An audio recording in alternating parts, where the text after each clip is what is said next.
Good evening, everybody. I'm going to need a minute to get set up, and I'm going to give people a few minutes to get into the channel because I know there's a few of you that probably want to see this game. But I also don't want to keep things held up for too long. All right, let me see if I can adjust the mic and such. So there is Twitch integration for this game, which I have enabled. However, I actually don't know um, how well it works. So there's that.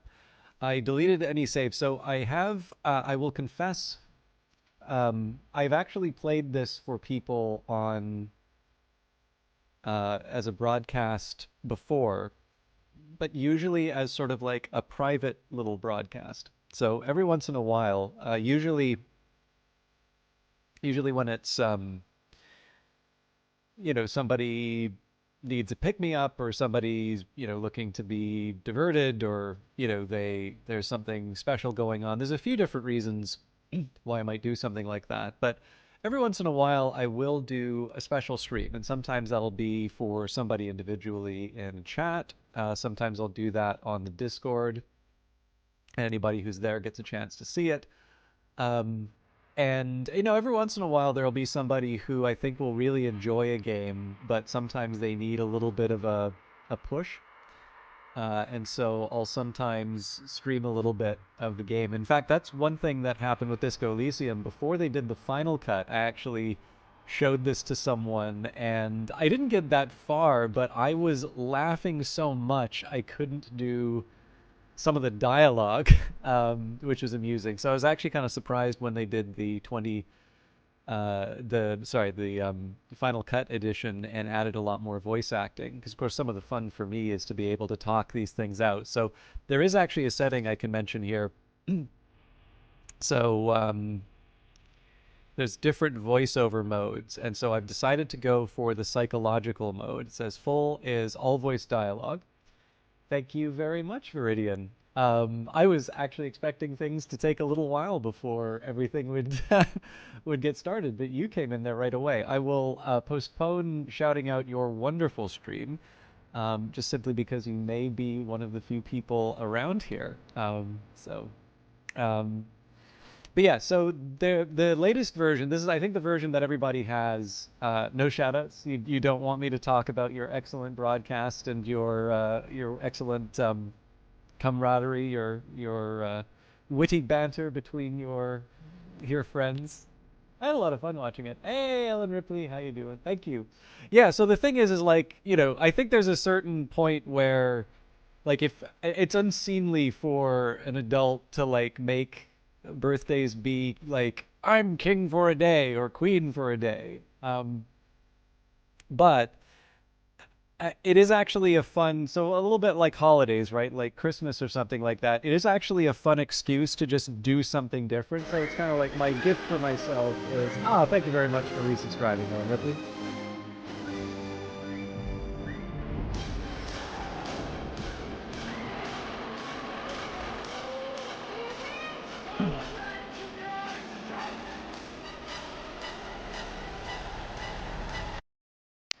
I always appreciate that.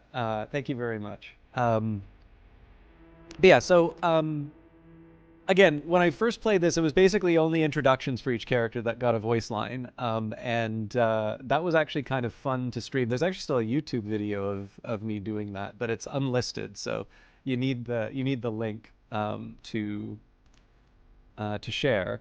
I do like the idea of psychological because essentially everything that my character has to say, I'm allowed to say. That includes inner monologues.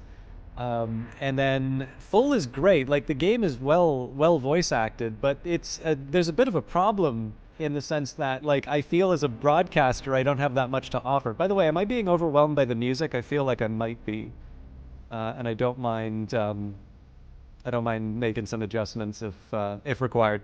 This is one of the nice things about having a little runway. Okay, like we can. Of course, we're at a quiet moment now for the game,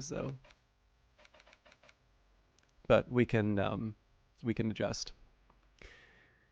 Um, okay, so I thought I'd talk. So first of all, I haven't actually played that much of the game, but I've enjoyed the opening so much that I've actually wound up gifting this game a couple of times.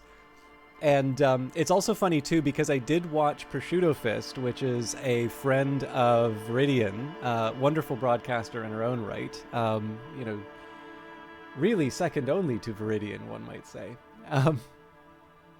But it was fascinating to watch Pro play this because her experience of the game was completely different from what I had experienced. Like some of the moments where I was like, okay, this is totally like this is gonna be great. I cannot wait to see her reaction to this. And literally every moment which were like, this is the reason I need to gift this, like, didn't happen because the amount of variety in this game is that much.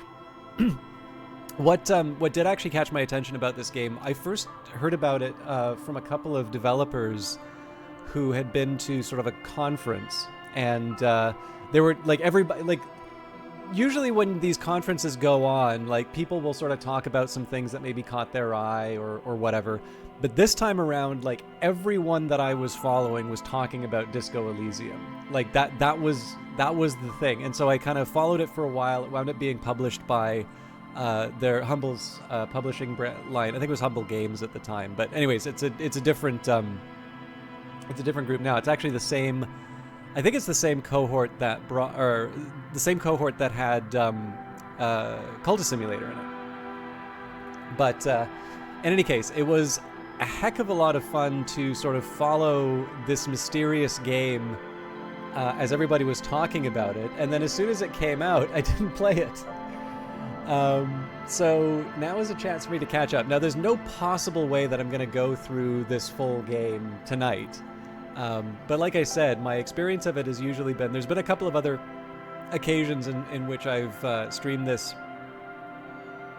either unintentionally as a private stream for someone, as in, I did it on Discord and there was only one person watching, or, just somebody wanted something. I've also done this for tutorials for some people too, which, again, like, I don't always publicize that sort of stuff, but I figured if I'm going to be messing around, Disco Elysium strikes me as the sort of thing that has just enough fans to make people really happy if I stream this. And it's also, like, I'm interested enough in playing it to want to give people a shot. So I'll ask one more time before we jump into the game. How's the game to voice volume? Am I being overwhelmed by the game, or is it okay? Because it looked like it was getting a little louder again, and I don't mind giving it what for. But once we settle on that, we'll jump into the game. I also have mint tea. When the music swells, it gets really loud. Okay, well, you know what? Maybe this time around, I'm going to just put it down to 30. I imagine that's probably going to be a little bit better. Oh, actually, there's one other thing that I can do. I do know sometimes Windows likes to mess with my microphone volume. That's exactly what it did. All right. I might even be able to bring the game up a little bit more again. Okay, we're gonna try that. If anybody, I really wish there was a way to lock the microphone volume in, because Windows always messes with it, and it's really hard whenever I want to, whenever I want to do some kind of broadcast or whatever. It's very hard to detect. Anyways, I think we're ready to go. Again, feel free to let me know if the volumes are off, but we're going to give this a shot. So, you can pick an archetype, or you can create your own. We're not going to create our own, but we'll get people... I know this is going to be a really big mystery to everyone in terms of which one I'm going to pick, but we have, for archetypes, the thinker, extremely intelligent, very bad with people, knows interesting facts, comes up with original ideas. Now, I don't know anything about these skills, but they have 5 intelligence, 1 psyche, 2 physique, and 4 motorics. So intellect, your capacity to reason; psyche, your power to influence yourself and others; 2 physique, how well your body is built; and motorics, how well you can move your body. Our other option is sensitive.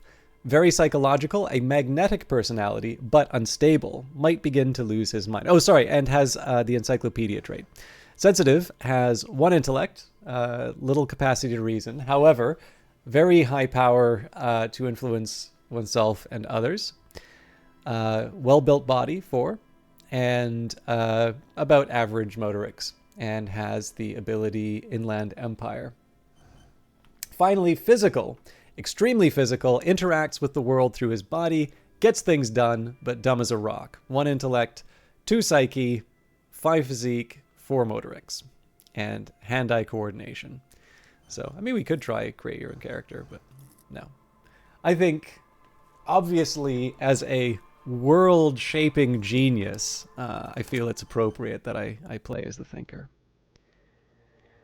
The Furies are at home in the mirror. It is their address. Even the clearest water, if deep enough, can drown. R.S. Thomas. There is nothing. Only warm primordial blackness. Your conscience ferments in it, no larger than a single grain of malt. You don't have to do anything anymore. Ever. Never, ever. Never, ever, ever? Never, ever, ever, baby. Simply keep on non-existing. An inordinate amount of time passes. It is utterly void of struggle. No ex-wives are contained within it. This is great. Give me some more. What was that about the ex something? Give me some more. You got it, sweet brother. Nothing upon nothing upon nothing. I like nothing. I know you do, baby. I know. How about you cough up some more of that sweet oblivion? Coming right up, sir. Smooth passage. Allons-y, let's go. All right, Nothing Town to fuck all borough. A return trip to the Silence, please. Do you want me to upgrade that to a one-way trip, sir? Don't stop. Keep singing. Sing me the sweet song of death. The song of death is sweet and endless. But what's this? Somewhere in the sore, bloated man-meat around you, a sensation. Like a fly in the ointment, your conscience sticks to it. The limbed and headed machine of pain and undignified suffering is firing up again. It wants to walk the desert, hurting, longing, dancing to disco music. Mother help me, there's a head attached to my neck and I'm in it! The stench of liquor rises from your mouth, and with it an ungodly headache. Help! Someone cut my head off! It's trying to murder the rest of me! A fiery streak penetrates your skull, trying to force your eyes open. It's a sound. A clarion call from hell. Encyclopedia. Somehow you know what it is. A Capri Kanema motor carriage. Open your eyes.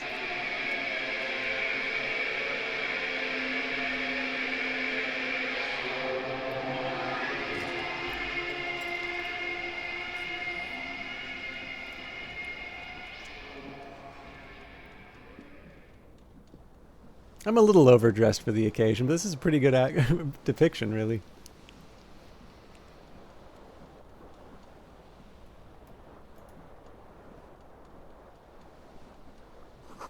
This magnum-sized bottle of Commodore Red is empty.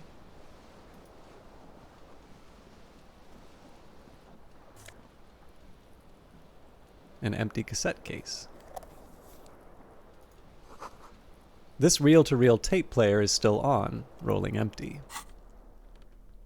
There used to be a tape in this case, but it was destroyed in a fit of rage. Something about Etenier's single, Smallest Church in Saint-Saëns, must have rubbed someone the wrong way. The label says the song was recorded in '43.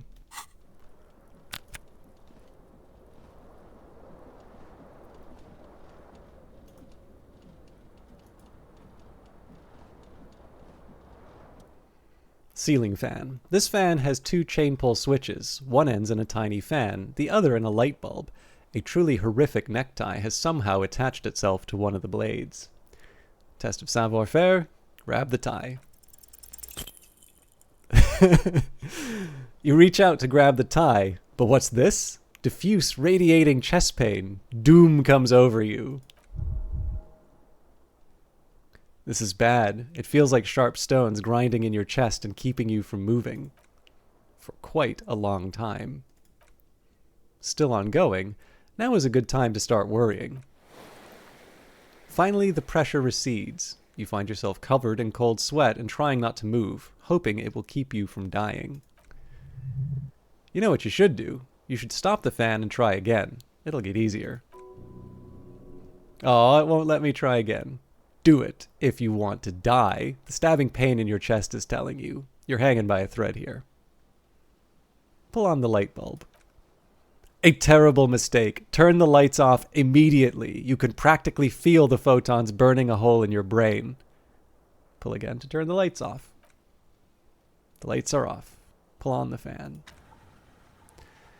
The blades come squeaking to a halt. It should be easier to reach the tie now.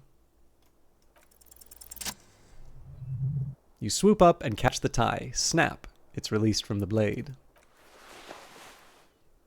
What you have in your hand is a truly hideous necktie with 4 or 5 different patterns. The knot reminds you of a noose. No, I'm already wearing it.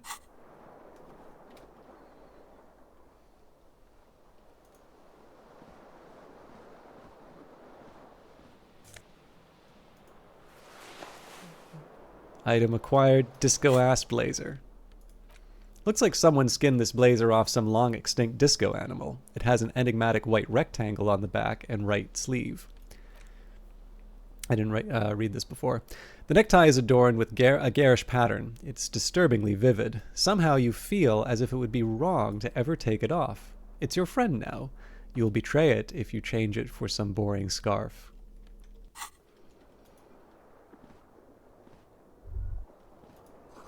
Words fail to describe how rank it smells in here.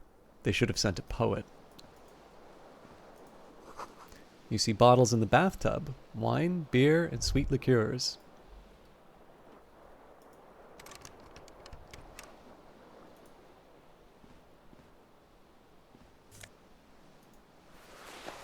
White satin shirt. This white satin shirt used to be fancy. It used to really catch the light. Now it smells like someone took a piss in the armpits.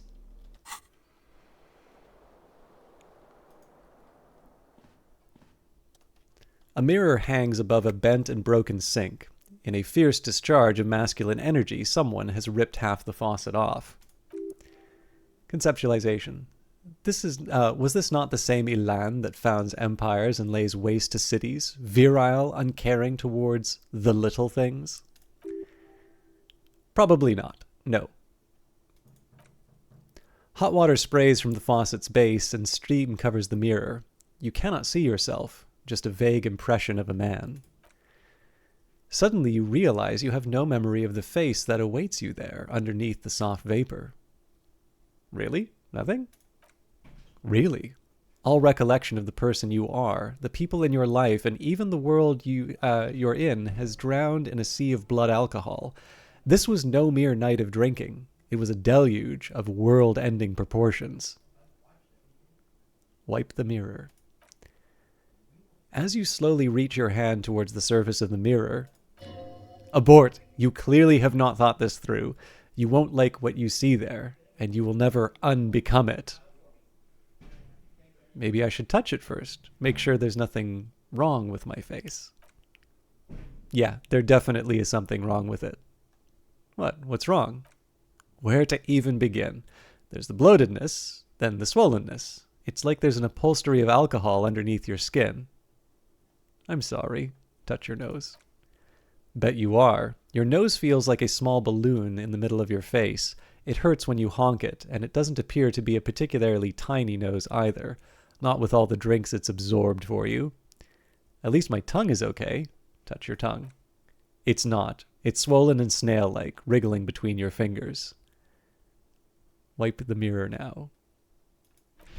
Behold! You have no idea who this thing is, do you? Of course I do. It's some kind of superstar. I think I'm a superstar. It appears you're also dead. There's clearly rigor mortis on your face. Or wait, is that an expression? What are you trying to make an expression with that face?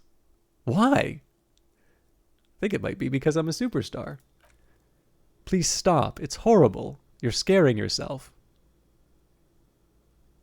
No, this is what superstars do. You can't, can you? It's like it's not even voluntary anymore. 09, thank you very much. Again, the birthday thing is really just an excuse to do Disco Elysium. You can't, can you? It's like not even voluntary anymore. You have worn that grin into your face, and now it won't come off. What does it even mean? What is the emotion you are trying to convey? So, 1, superstardom. 2, God, I don't know, it's indescribable. 3, I think it's supposed to look suggestive. I'm afraid it's meant for the ladies. 4, yeah, I'm insinuating I am vaguely sympathetic. I think I'm sort of pulling it off too, in a sad has-been kind of way. There is some charm to it. Or 5, it's an expression of pain. I think it's supposed to look suggestive. I'm afraid it's meant for the ladies. Please promise yourself you are not going to try it on any of the ladies, whatever happens. I promise. Lie. You liar. You can't even tell the truth to yourself. Go ahead. Try something. Dig into your mind to locate the source of the expression. It belongs in the new, the third decade of the current century. Enough time had passed from the failure of the revolution that, for a fleeting moment, free market economy seemed like the ultimate uncontested way of life for our species. Okay? Things were good. It was smooth sailing. People made gold and champagne-tinted interiors and facades to suit the time, calling this the new style. But more importantly, disco happened. For Revachol, your city, that meant only one thing: Guillaume le Million. If it doesn't rhyme, you're not pronouncing it right. Out of the dazzling swirl of disco music in an open-air boîte de nuit somewhere in Revachol West, Guillaume's blonde mane appeared on the screen. He sang some bullshit, and then he made the expression. I feel like I need to add a clicking sound when I make it. The click is used to spur on a horse. It also features heavily in Guillaume le Million's regional mega hit, Don't Worry Your Pretty Little Head.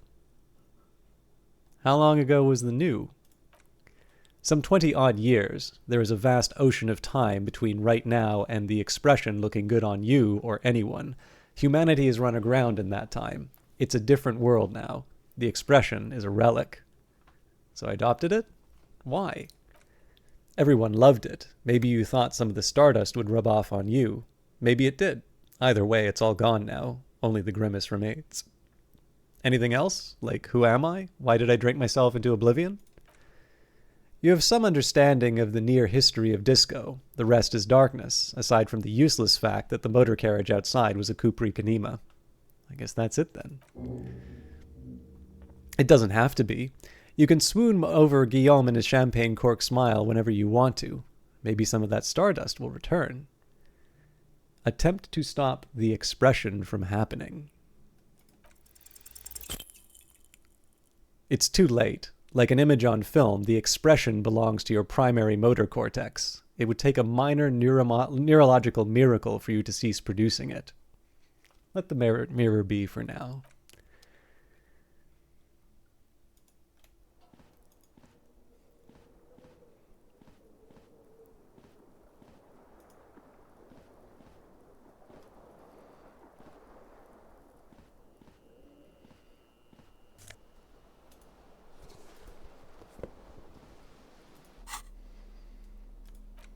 This green crocodile leather shoe has a high heel and chrome embellishments. It fits your foot perfectly.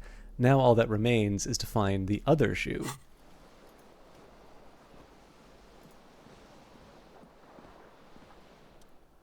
A broken window.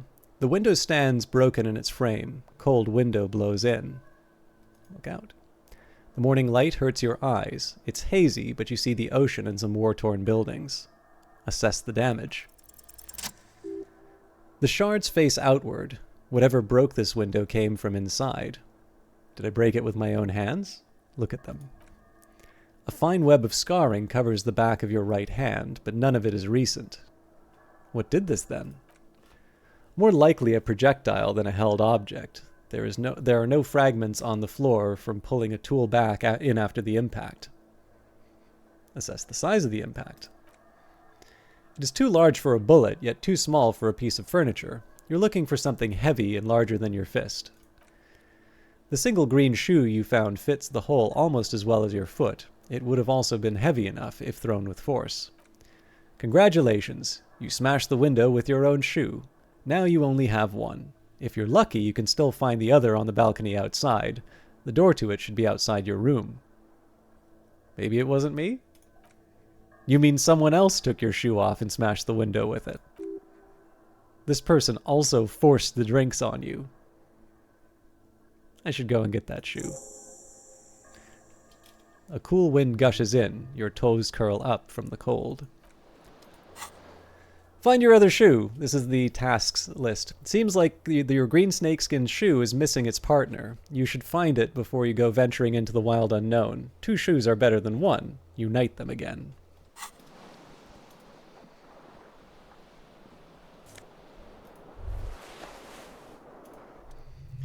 You hear a jingle. Keys are clinking in the pocket of your flare-cut pants. Fish them out. It says whirling in rags on the aluminum key ring. There is a single key on the ring. The number 1 is etched on it. It should open the door. The Whirling in Rags is a hostel cafeteria on the urban coast, frequented by dock workers. These golden brown trousers are flare-cut. Normal bell-bottom trousers would be boot-cut, but these are far from normal. They're someone's piss-soaked, cum-stained party pants.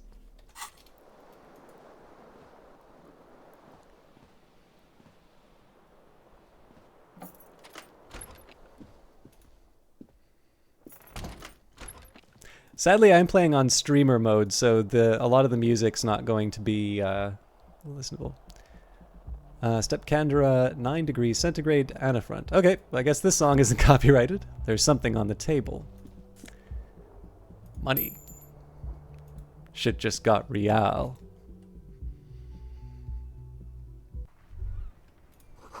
The smell of the sea makes you dizzy.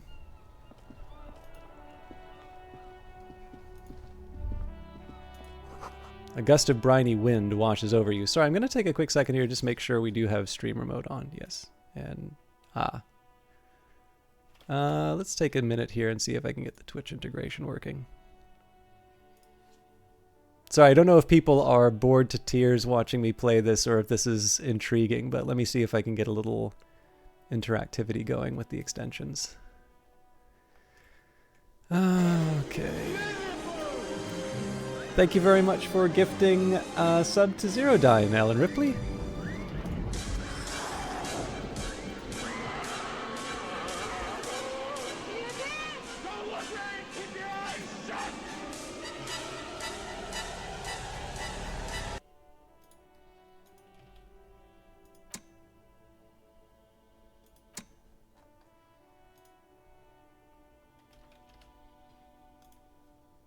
Okay, hopefully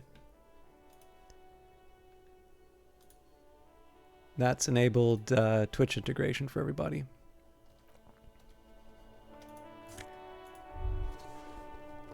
And I'm getting green snakeskin shoes.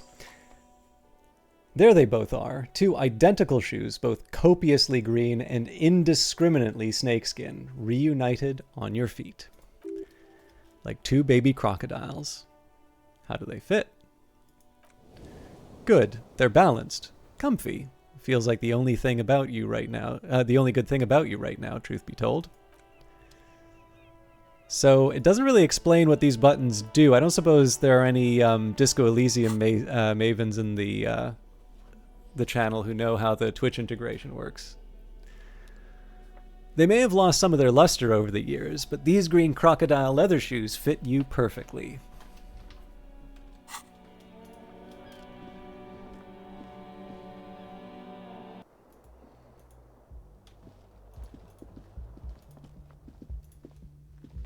Hello, officer. Calendar says it's March, the year is 51. Classy, Miss Orange Disco Dancer, the young woman raises a cigarette to her lips. Her eyes are brown and her face is speckled with birthmarks. She can't be more than 28.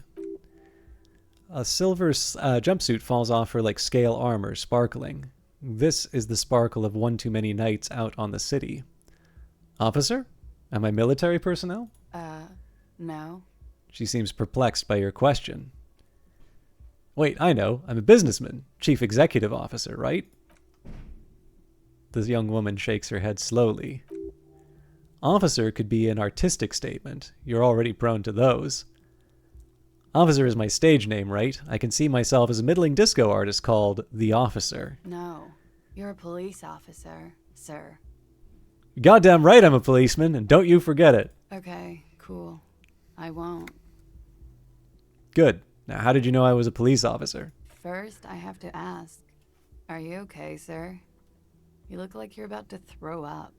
Can I bring you something? All of a sudden, she looks genuinely concerned. She's right. Something wants to come out through your mouth right in front of her, right here, and it makes you put your hand on your stomach and swallow. I'm fine. Answer the question. Sir, you've been here for 3 days. On official police business, no less. For a moment, it looks like you're going to blow, but you manage to keep it in. What kind of business? Couldn't say. In truth, so far, mostly drinking. You have no doubt about the drinking, but do you strike yourself as a tight-lipped drunk? She must have heard something.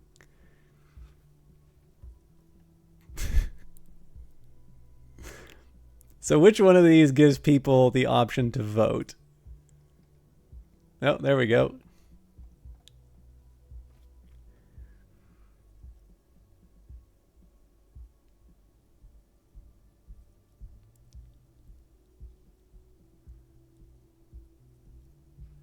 All right, the people have spoken.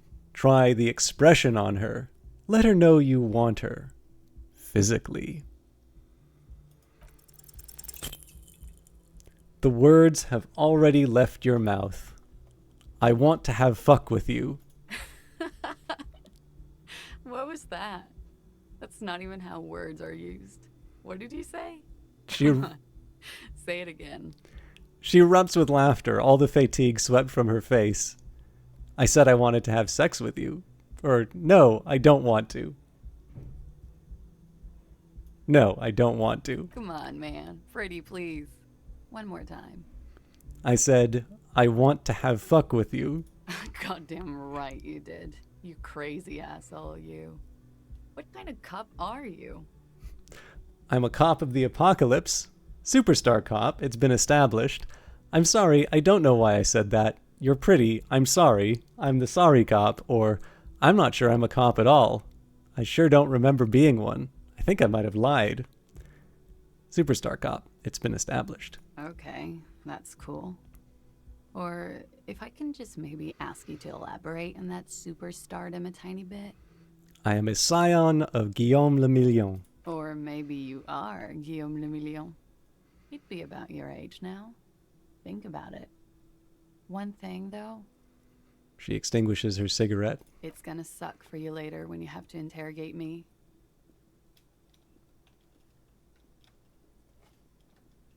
And for the record, no, I didn't do it.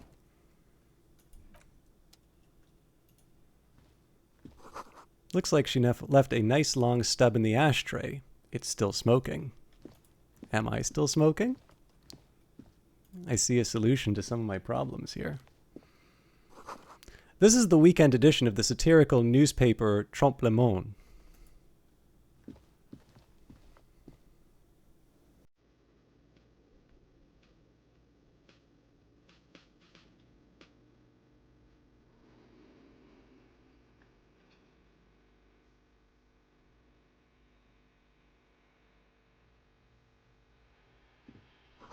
Summer door is closed for the winter. This is where the lyrics would be. A big old karaoke mic just waiting for someone to sing into it. The speaker is connected to the radio. The music is seasoned with static. You should totally sing karaoke here, the first chance you get. Your emotions need to be expressed. People need to know of your vast oceanic soul. My soul is immense. My soul is modest. It's normal-sized. My soul is puny. My soul's cubic content is obscured by the hangover, or discard the thought. My soul is immense. Utterly. And it needs to be heard. Through a PA system. By other people. This goes well with the theory I'm developing that I'm a down-on-my-luck superstar person who is mistakenly identified as a cop for his prominent jawline. Yeah, sounds likely. You should probably go on stage and pose for a moment when you're done with this thought. See if it works. What should I sing when it comes to it? You should sing the sad small church song from that tape you found. Thought it was obvious. Of course, they'll really get a gauge on my soul with that one. Serves them right. Wipe that smirk off their face with your sad, tragic song. Who's laughing now? No one. You would need to find another copy of the tape first, though. The one upstairs is destroyed. As you turn, a bright light catches your eye, making you squint. Where's it coming from? From a distant sunset? A stage light? Flash photography? Nowhere in particular. It's just what superstar law officers do. They squint at lights, and they solve shit. Actually, now that I hear superstar and law official in a sentence, they sound weird together. Or, yeah, that's me. I've been establishing my superstardom lately. Or hard lately. Yeah, you have. You're a big dick cop. Dick Mullen. Salal Rocky Bhai. Badass on the edge disco cop. Time to recede into a ludicrous fantasy world. Here we go! Camera? Lights? Wait, what's that about a ludicrous fantasy world? Yeah, you know it. Beneath it is just heartbreak, a pulmonary tract infection, atherosclerotic disease. This is where you say action and reconceptualize all that. Reinvent it as the world's first celebrity police officer. This is the beginning of your legend. Fuck it, action! With a sudden flash, the world freezes around you, and you along with it. An iconic monochrome solution, a black silhouette, again, against a rasterized orange world. It's on. Goal, sing karaoke. You need to find a sufficiently tragic tape and then play it on a boombox to memorize the lyrics. Then ask the cafeteria manager to perform, preferably in the evening. More people at the bar then.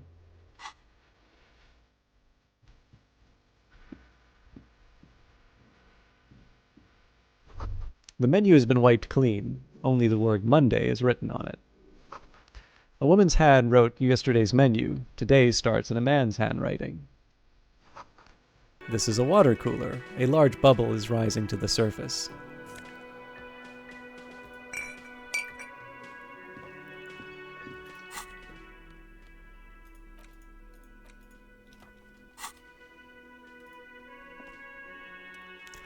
Gart, the cafeteria manager. A man in his late 20s stands behind the counter inspecting a stuffed seabird. As you approach, he gives you a sideways glance, then looks down again. Everything is cool between you and this guy. He's a big fan. Make some small talk. You the bartender? No, I'm not the bartender. I'm the cafeteria manager. He's very animated all of a sudden. This seems like a touchy subject. What's the difference? I have 3 cafeterias to manage. 3. Sylvie tends the bar here, not me. I'm only standing in. Where did the Sylvie go? She just, you know. His eyes dart from left to right. This man isn't lying, but he is hiding something. She just what? So now you're a cop. Oh, forget it. Look at the stuffed bird. A competent work of taxidermy, the white and brown seabird lies among piles of coasters and drying mugs. One of its wings broken. The man is trying to mend it. Looks like the bird was ripped off the shield that was used to mount it, most likely on a wall. This is a great skua. The seabird is a symbol for the discovery of the Eolandian Isola. Or is it Isola or Iola? Let me just take a quick second.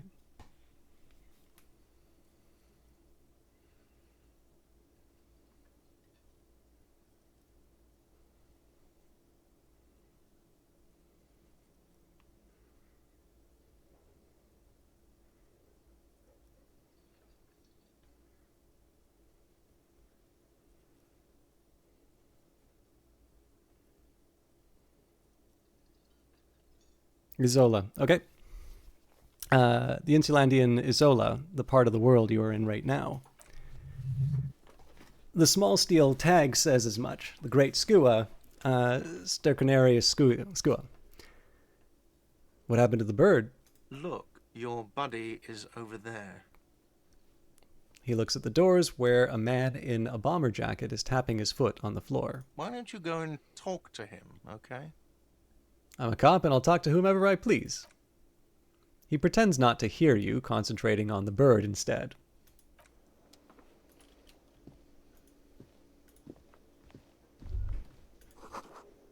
The door is bolted. The sign reads, "Kitchen is reserved for personnel until 1300," and the soft purr of an eluction. Oh, well, don't know what that said.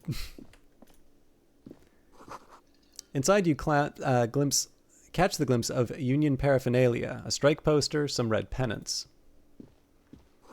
A sign reads, "Mess hall reserved for Union members, doors open at 1600. This Royal pinball machine is unplugged. How did he do that with his book? Kim Kitsurigi, a bespectacled man in an orange bomber jacket, is tapping his foot on the floor. Looks like he's waiting for someone. You.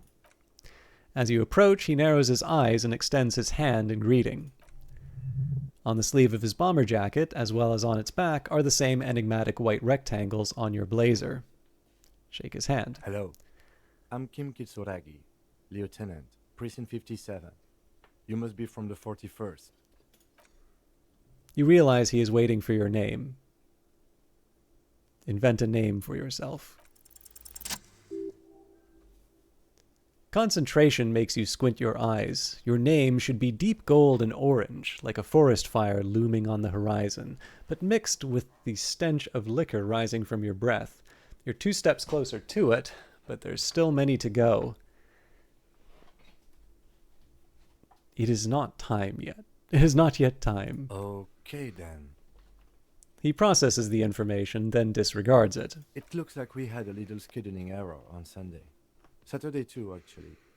Have you had time to talk to the manager here? What he means is he has been trying to meet up with you for 2 days, but that you have been otherwise occupied. You mean him? Nod towards the cafeteria manager. Yeah, I just talked to him. If you don't mind, we should talk to him again. Ask him for a rundown of the area. Now that I'm here as well. I understand the scene is out back, right? It also wouldn't hurt to assure him the police are finally here. In full force, I mean. Have you mapped out the initial interviews? Yes, the police. I am aware I am a policeman. Right. And the interviews? He taps his foot more out of habit than impatience. What interviews? At the 57th, we like to prepare an initial list of persons of interest, and then just skim the surface. Prepare the field, get to know the players. You don't do that? Maybe it's not an inter-district practice. I haven't. Okay, we'll have time for that after we take a look at the coroner's case. Have you removed the dead body from the tree? Dead body? Mm-hmm. Look, man, yeah. Does that mean the body is no longer in the tree? No. So, the body is still in the tree, where it has been hanging for 7 days straight. We should go there as soon as we are done talking to the owner. How can you be so sure I'm from the police? I was sent here to meet a detective from Precinct 41. You have the insignia of the Citizens Militia on your sleeve and on your back. He points to your jacket. I suppose you could be impersonating him. You could have gotten the insignia from the black market or forged it. But for now, I'm going to set those possibilities aside. I'm not from the Inspectorate General. Inspectorate General means internal affairs. What he's saying is he's not from the Rat Squad, and isn't supposed to suspect such things. You mean internal affairs? Yes, but I'm not them. I'm from criminal investigation.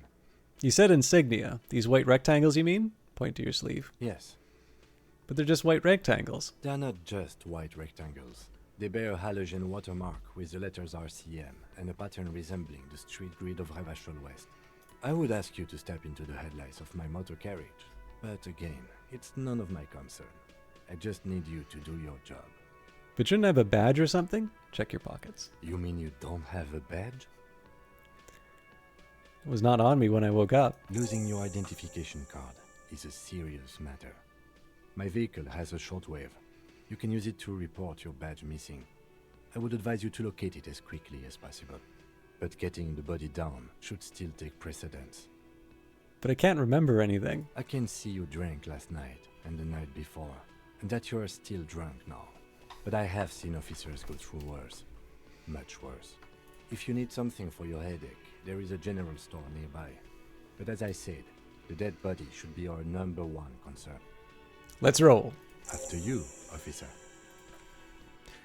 Lieutenant Kitsuragi is now in your party. Kitsuragi.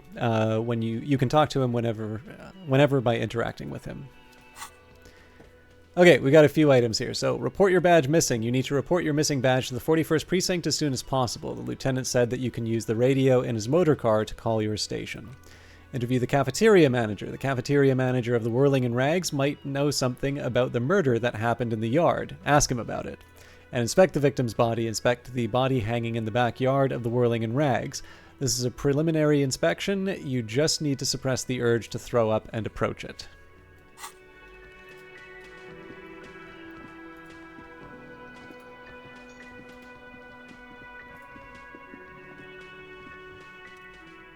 The man with the unimpressive beard notices you approaching. He drops the ledger he was holding and turns to the lieutenant. Mr. Gart, right? You run this place. Yes. He responds tersely. I am Kim Kitsuragi from Precinct 57. This is an inter-district investigation, so joining me from Precinct 41... He looks to you, realizing he still doesn't know your name. The Harbinger of Ruin? What is gold and orange like a forest fire but smells like liquor? And I'm currently in between names. What is gold and orange like a forest fire but smells like liquor? Are you kidding me? No, man, help me out. What is gold and orange and smells like liquor? It's you. It's obviously you. You smell like liquor. And you're orange. See, everyone agrees it's your color scheme. We're on the right track with this name thing. Is this what you get when you call the police now? We've been waiting for a week here. Sir, I understand your concern, but we are here to do a job. And for us to do it, I need you to stay calm. Yes, of course. He takes a step back. I know it took us a while to arrive at the scene, but it also took you a while to call us. It was you who placed the call, correct? No, I only just got here. It was probably Sylvie who called you. She usually works the bar here. I'm only temporarily taking over her duties. Do you have her number? As a matter of fact, I do. He looks behind a pile of coasters, finds a slip of paper, and hands it to the lieutenant. This sounds like something you can use to call this Sylvie later. You said you just got here. From where? Are you a local? What, of Martinez? No. I live in Jamrock. I only sometimes come here to keep an eye on the place. This is just one of the many, many cafeterias I manage. But you still know your way around, yes? In case we need directions. Yes, I know where some things are, but as I said, I don't live here. I just used to work here. And I'm not going to start working here again, if that's what you think. I didn't imply that. Detective. He probably means this is where you step in and ask your questions. Right then, questions. I got this. His face expresses profound doubt in your having this. Ask him something about the body's location before asking if he killed him. People give up information in the more innocuous questions, which you can use later in the more sinister ones, not vice versa. Where exactly is the body? Behind this building, there's a courtyard. They hoisted him up on a tree there. He points to the kitchen behind him. And how do we get there then? That's easy. See that door there? First you exit through that. Then to your right, you should see a big hole in the fence. A really big one. You can get to the courtyard through there. No need for the keys. The hole is big enough for the Franco-Nigerian cavalry to fit through. This man means the heavy cavalry of innocence Franco Negro, sweeping over the plains and nations of the enemies of mankind, 5th century style. Unified currency and the concept of cool came in their wake. They wore lamellar and carried guns. But first and foremost, Franco-Nigerian heavy cavalry were really, really wide. That hole in the fence must be enormous. Who killed him? I don't know who killed him. I'm not the police. That's your job. This is it. He said they hoisted him up on a tree. Who is this they if he doesn't know? Before you said they hoisted him up on a tree, who did you mean by they? Oh, people are saying it was the union dock workers, that it was a lynching. He's a bit surprised that you caught that. Who exactly is saying that? The locals, customers, the people who eat here, a lot of dock workers eat here. Sylvie told me everyone knows the dock workers did it. Did the debarders themselves tell her this, or is it a rumor? I don't really know. You'll have to ask her. Why would the dock workers lynch this man? I would suppose it's because they have nothing better to do. You mean the strike? Yes, the strike. The man they hanged was a security guard for the harbour company, I hear. A mercenary. The unionistas probably thought they'd send a message. Did you kill him? What are you, crazy? Of course I didn't kill him. I have another question. The lieutenant turns the page in his little notebook he's been scribbling in. Why did Sylvie go away? Haven't you asked me that already? What is it with you and this woman? She has nothing to do with this. No, before I asked you where, now I'm asking you why she left. Okay, you got me. She went away because of the dead body out back. And because I asked for her number. That's why Sylvie went away. I hope you appreciate that. Thank you. He opens his little notebook at the cover. The number is safely tucked away in a small pocket. Didn't go well? I asked an employee out. She didn't want to come, but felt obliged to. It was a bad idea. Now, what is so goddamn fascinating about that for you? It's got nothing to do with the lynching. Our options are, this stuff gets on my nerves, I am a feminist, I guess I like to be thorough, everything has something to do with everything. I don't know, I just went for it, or, you're right, I probably shouldn't have asked. This stuff gets on my nerves, I am a feminist. What? That's right, if there's one thing I know about myself, it's that I am a total raging feminist, or, you heard me, or, do you have a phallus in your ear? I said I'm a feminist, or, I'm not a feminist, I just wanted to see the look on your face. You heard me. Is that so? Mr. Feminist? He catches the rest before it leaves his mouth, probably thinking it's best not to say anything. Oh, what was sorry. And we've got Prosciutto Fist here, so I think I'm due for a...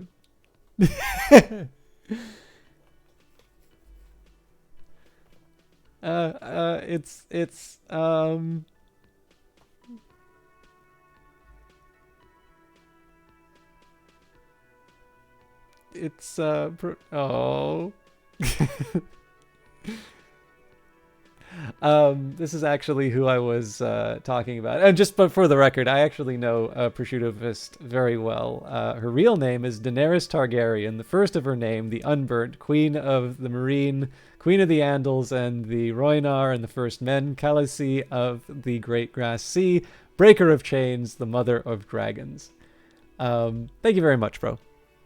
But yes, I actually should get a few shout-outs here. Actually, sorry, let me get out of the dialogue and then I'll do the shout-outs because time is actually running. You've gained a thought. When this dialogue is over, go to your thought cabinet and internalize it for special bonuses and effects. That's all. Let's go. Not so fast, Mr. Feminist. You owe me 130 real. What's real? Oh, excuse me. You owe me 130 real. He pronounces the R with a mock aristocratic accent. The IRR, or Intersolary Real, is the global reserve currency. Whatever part of the world you're in right now, it's safe to assume that he means you owe him some money. By real, do you mean some form of street cred? No, you don't owe me street cred. You owe me money. You owe this establishment 130 real. He points to the red ledger on the counter. You're under arrest. You can't arrest me. I haven't done anything. Put this man in his place. Did someone order a vague, farcical reading of the law? More than one pops into your head.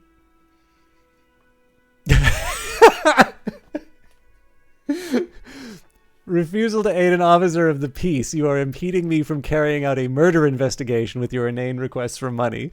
2, I wonder what Sylvie has to say about that. Or 3, you have admitted to sexual crimes. You will be taken to sex prison. Refusal to aid an officer of the peace. You are impeding me from carrying out a murder investigation with your inane requests for money. But it's not inane. You owe me money. It is cruel of you. A man has been killed. File a request for compensation with Station 41. We need to work now. Okay, you'll only have to pay for the window and the drinks. That's 70.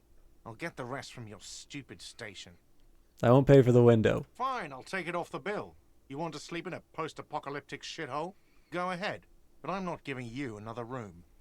I have no memory of drinking them. I'm not paying for the drinks. The Ledger does. The Ledger has a memory.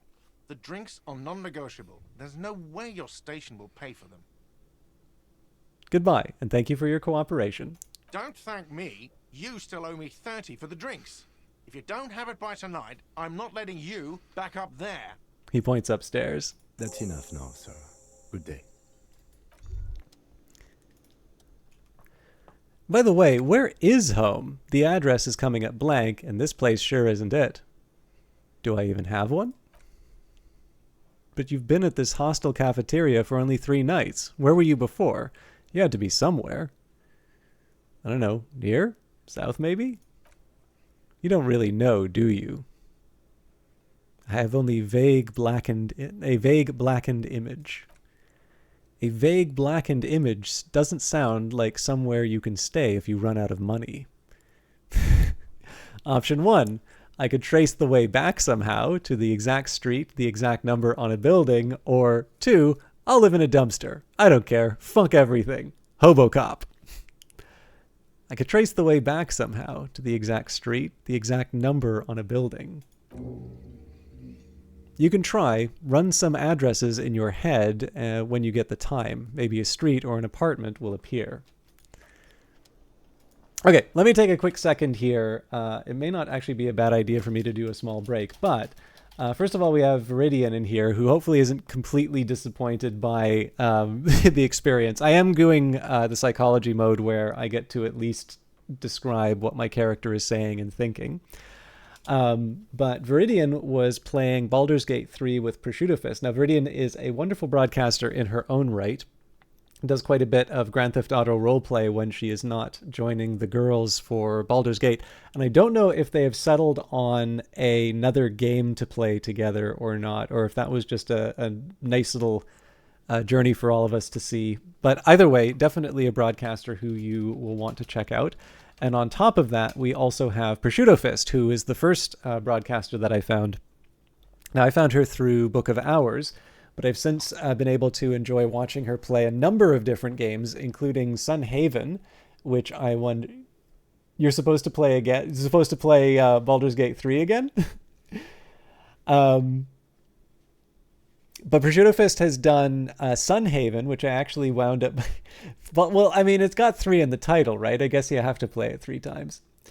But yeah, Pro's done Sun Haven, which I actually wound up buying because of it. But I've also been delighted to see her play Godless, which I really enjoyed how much she got into it. I know she actually ran into some of the challenges that I ran into on when I first started playing Godless, so I don't know if that's going to be a regular feature or not anymore. But I was definitely delighted to see how well she did and how great, like it really seemed to be something that for a while it really kind of connected with her. So, and then of course she did also show great patience in playing Disco Elysium. I actually still quite like the first little bit that I've played of this game, although again, I definitely did not appreciate how much variety there was in the game. So I realized that for some people, opinions of it may vary based on the interactions. So, but this is my Baldur's Gate without any fighting in it, I guess. It is my birthday, Marcus Ono. Thank you. So the only reason I bring up the birthday stuff is that I know I'd originally said that I was going to be doing House of Light. Now, as it is, there is something that's keeping me from doing House of Light anyway. But usually, like holidays, so like if it's Christmas, that's a great opportunity for me to do something that's maybe a little bit closer to fan service. And I kind of figure that my birthday is another opportunity to sort of, kind of do something like that. Because in this case, I've wanted to play Disco Elysium for a while, and I figured that it might be something that my viewership might want to see. Again, I never know this for sure because I know for some people they just really like seeing the strategy stuff.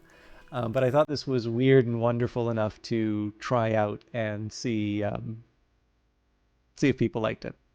Now, if you can bear with me a second here, I think I'm going to try and be somewhat responsible and take proper breaks. So I'm going to take a few minutes just to get some, I don't know, maybe I'll refill my tea or something like that. I'll get a small stretch and a glass of water. I hope you all stick around. But if you've not done that yourself, you might want to get up and maybe have a stretch yourself. It won't be too long, but I am going to get things sorted out. So I will see you all in a little bit.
Okay, I'm sorry to abandon all of you for a bit. I know I lost a few people doing that. By the way, I actually I should have should have pointed out the reference that Pro made. Yesterday was the day that Prosciutto Fist became a real broadcaster because she had someone pull the "Don't you know who I am?" reaction in her channel. So that's when you know you've made it. Anyways, I know. Well, let's keep going. Who made the call reporting the crime? Someone reported the hanging to the RCM. Maybe if you find out who it was, it may shed a new light on events. You have an idea where to start, but the caller could have been anyone. Call Sylvie using Kim's shortwave to ask whether she made the call, and pay for the damages. You need to pay for the damages you caused in the whirling in rags, or you won't have a place to stay tonight. Ask around for money, and be careful with your spending. If you're unsure how much you owe, ask Gart.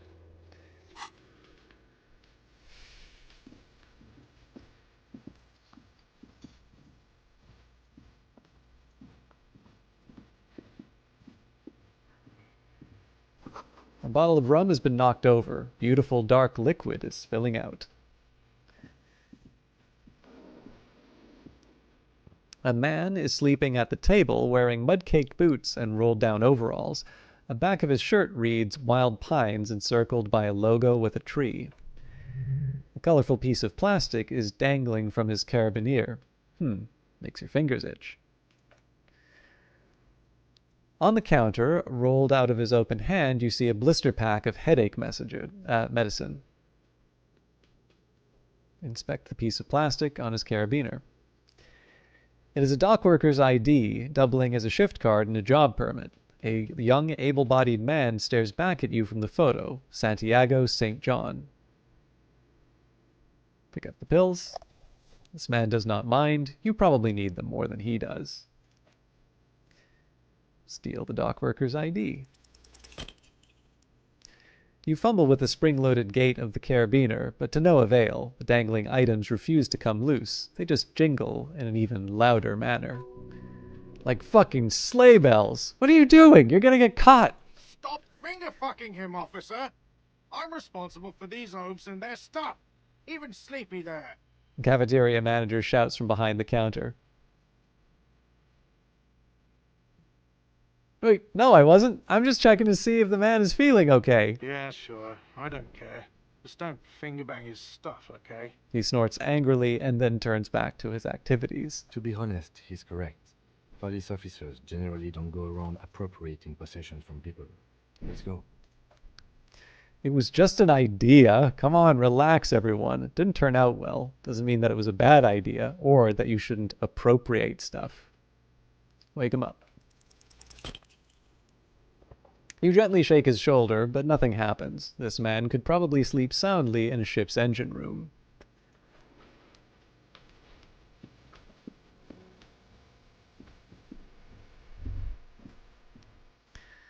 The theme on that pinball machine is a standard royalist theme, used on everything from pinball cabinets to full-flavor cigarettes.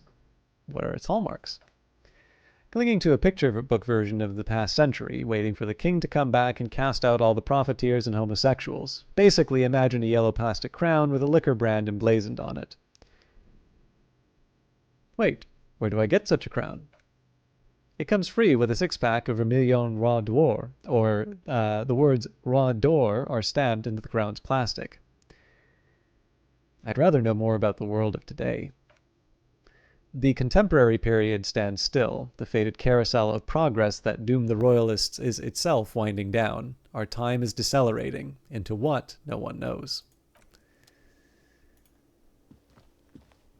Hello, sweetie. The elderly woman turns to you with a smile. Wait, who's Sweetie? Who's Sweetie? Why, you are, officer. Maybe I am? And have you found anyone to be sweet to? Either one, no, I am done with mating rituals this time around. I don't know, wink, maybe I have. I had once, wink twice, but then I lost her. I don't really want to talk about that now. I don't know. Wink. Maybe I have. You rascal. I'm too old for you, and too married besides. She grins up at you. You must forgive me. I'm getting so scatterbrained. I completely forgot to introduce myself. She slaps herself on the forehead. I'm Lena. My husband Morel and I are staying with our friend Gary just down the street, but I come here for tea when they're away. Her eyes glitter over the rims of her glasses as she looks up, smiling. This Lena is wacky enough for the motley crew. Hire her on the spot. How'd you like to roll with me? Whatever do you mean? Her eyes light up. I want you to be my wheelchaired partner in fighting crime, ridding backyards of corpses, catching sequence killers. Sequence killers? Oh my. But I think you already have a partner, sweetie. She sounds impressed. A partner who needs you to help him get a corpse down from a tree. Kim, of course! I forgot I had you! Or, I know, but there are also side mysteries. Sequence killers and forays into the paranatural. Or, you're probably right, Kim. Kim, of course, I forgot I had you. Yes, and it seems to me that you do well to stick close to him. He has the look of an upstanding officer of the law, someone you can lean on, and, sweetie, you are looking unsteady. And even if he weren't there, I don't think you'd have much use for me. Why, 3 heads are better than 2? Thank you, but Martinez isn't the most wheelchair-accessible place, you see. I'd slow you down. She looks out the window wistfully. Perhaps another time. She turns back to you with a hopeful glint in her eyes. You seem to be in a chair. Yes, dear. I'm a paraplegic. A paraplegic is someone with limited or no ability to use the lower half of their body. Paraplegia is caused by spinal cord injuries, like falling from a great height or a grenade explosion. There's something inspiring about a woman on the front line leading her platoon of men. No, dear. I'm not quite that old. Although I was injured in the line of duty. Were you a tightrope walker? Nothing so extravagant, dear. Though what young girl doesn't dream of soaring over a crowd? What did you do then? I was a training and development manager at a rapidly expanding mail-order shoe company. You'd think it would be a safe job, but I had to be everywhere, and, well, once I happened to be under some faulty scaffolding. I was lucky. This was almost 20 years ago, and I was compensated exceptionally well. One can only dream of such payoffs nowadays. She runs her hands over the chrome wheels of her chair. I'm sorry, it was rude of me to mention the wheelchair. Let's move on. That's quite all right. I'm used to people asking questions. I know they're thinking about it anyway. I don't know if you've noticed, but I don't know where I am, or what I'm doing, or anything. Yes, officer. You look rather dazed. Like a stunned fox. But surely things can't be that bad. Her eyes follow your movements with some concern. I drank so hard, I forgot literally everything. Oh my. You know where we are, right? Takes a moment to process. The Whirling in Rags cafeteria, it was on my keys, or in Revachol, or in Solende. I really don't know. Some seedy hotel, a war zone at the edge of the world, or we're dead, haunting each other. We're ghosts. The Whirling in Rags cafeteria was on my keys. That's right. And where is the Whirling in Rags cafeteria itself located? In hell. We're all in hell. Oh, in Revachol? Yes, indeed. We are in the fine city of Revachol.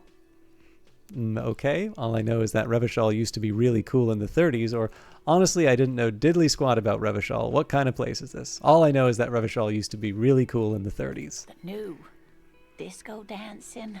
It seems like a lifetime ago. Her eyes are filled with light reflected off those gilded years, when the city seemed full of possibility. Much has changed, but it is still the most beautiful city in the world. A rare jewel set in the sand between the pines. Everyone says so, even foreigners. There's a pause as she studies your expression. You must look quite lost.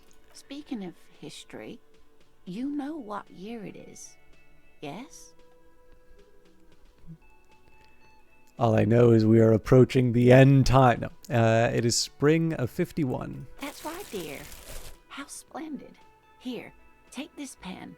Knowledge should always be rewarded.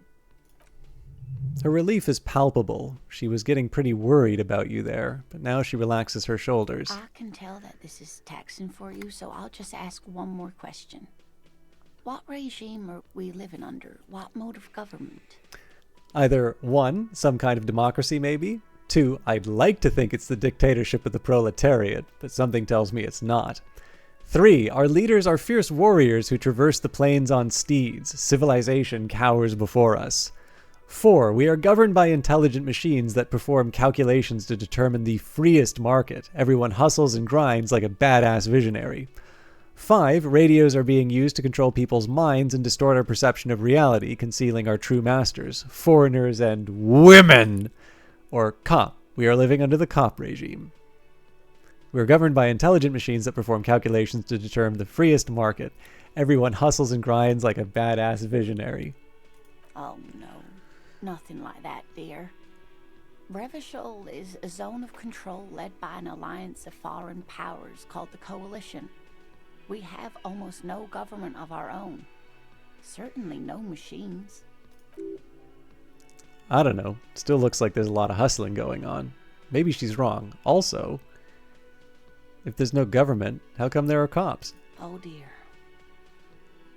And you were doing so well. There aren't any cops in Revachol, not in the traditional sense. The status of law enforcement has been a complicated matter since the revolution. But we should stop for today, sweetie. You look like you need a break. Besides, I'm not the best person to explain the big things to anyone. She's scared now. She's realized you really are brain damaged. What was the revolution you mentioned? A defeat, I'm afraid. The people of this archipelago tried to build something new, something different. The rest of the world didn't like it, so they came and ended it. This was 42 years ago. What does this have to do with there not being any cops? It has something to do with everything. I really don't know how to explain it better. So, how did I do? You were doing quite well up until the end, dear. It does look like you're having trouble remembering things. History and places. Remembering reality in a word. It's very odd. Kim aside, the lieutenant buries his nose in his notebook. But maybe a fresh set of eyes is what the world needs. And while I'm no doctor, such bouts of amnesia are often temporary, so I wouldn't worry too much. Who could tell me more? Someone more educated in sweeping matters. Maybe you should ask. She turns to the lieutenant. No, I'm not an encyclopedia. I won't be a guide either. I'm a detective. Of course. Then I don't know. Someone rich, maybe? Wealthy people are educated. Though I don't know where you would find a wealthy person in Martinez. That's a good point. This doesn't look like Rich Central. Sweetie needs money. Do sweeties get money? Oh, sweetie, I heard your conversation with the manager about your financial troubles. When do you get your next paycheck? What is a paycheck? I haven't seen any paychecks. You must be joking. Although our pay does sometimes feel like a joke.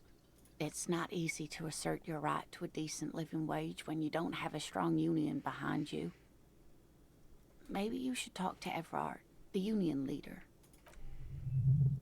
Interesting idea. This Everard sounds powerful. Maybe you can wrangle some coins out of his pockets.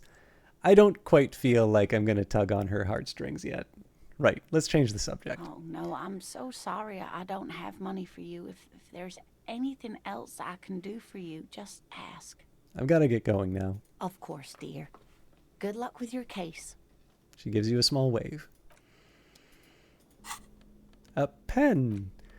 A pen with a green ape on one end. Sorry, a green ape head on one end. The ape has closed its eyes, a kind of expression adorning its face. It seems to be meditating. And get a reality lowdown. You have no idea where you are. Lena encouraged you to ask others to explain this world in greater detail. Perhaps try a rich person? Rich people are educated.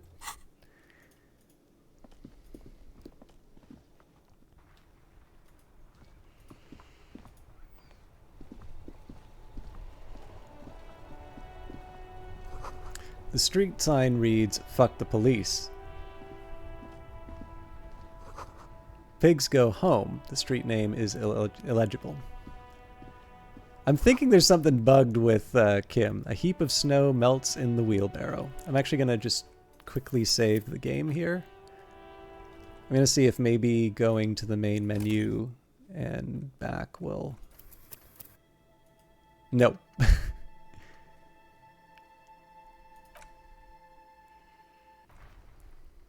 Oh, it did. Never mind.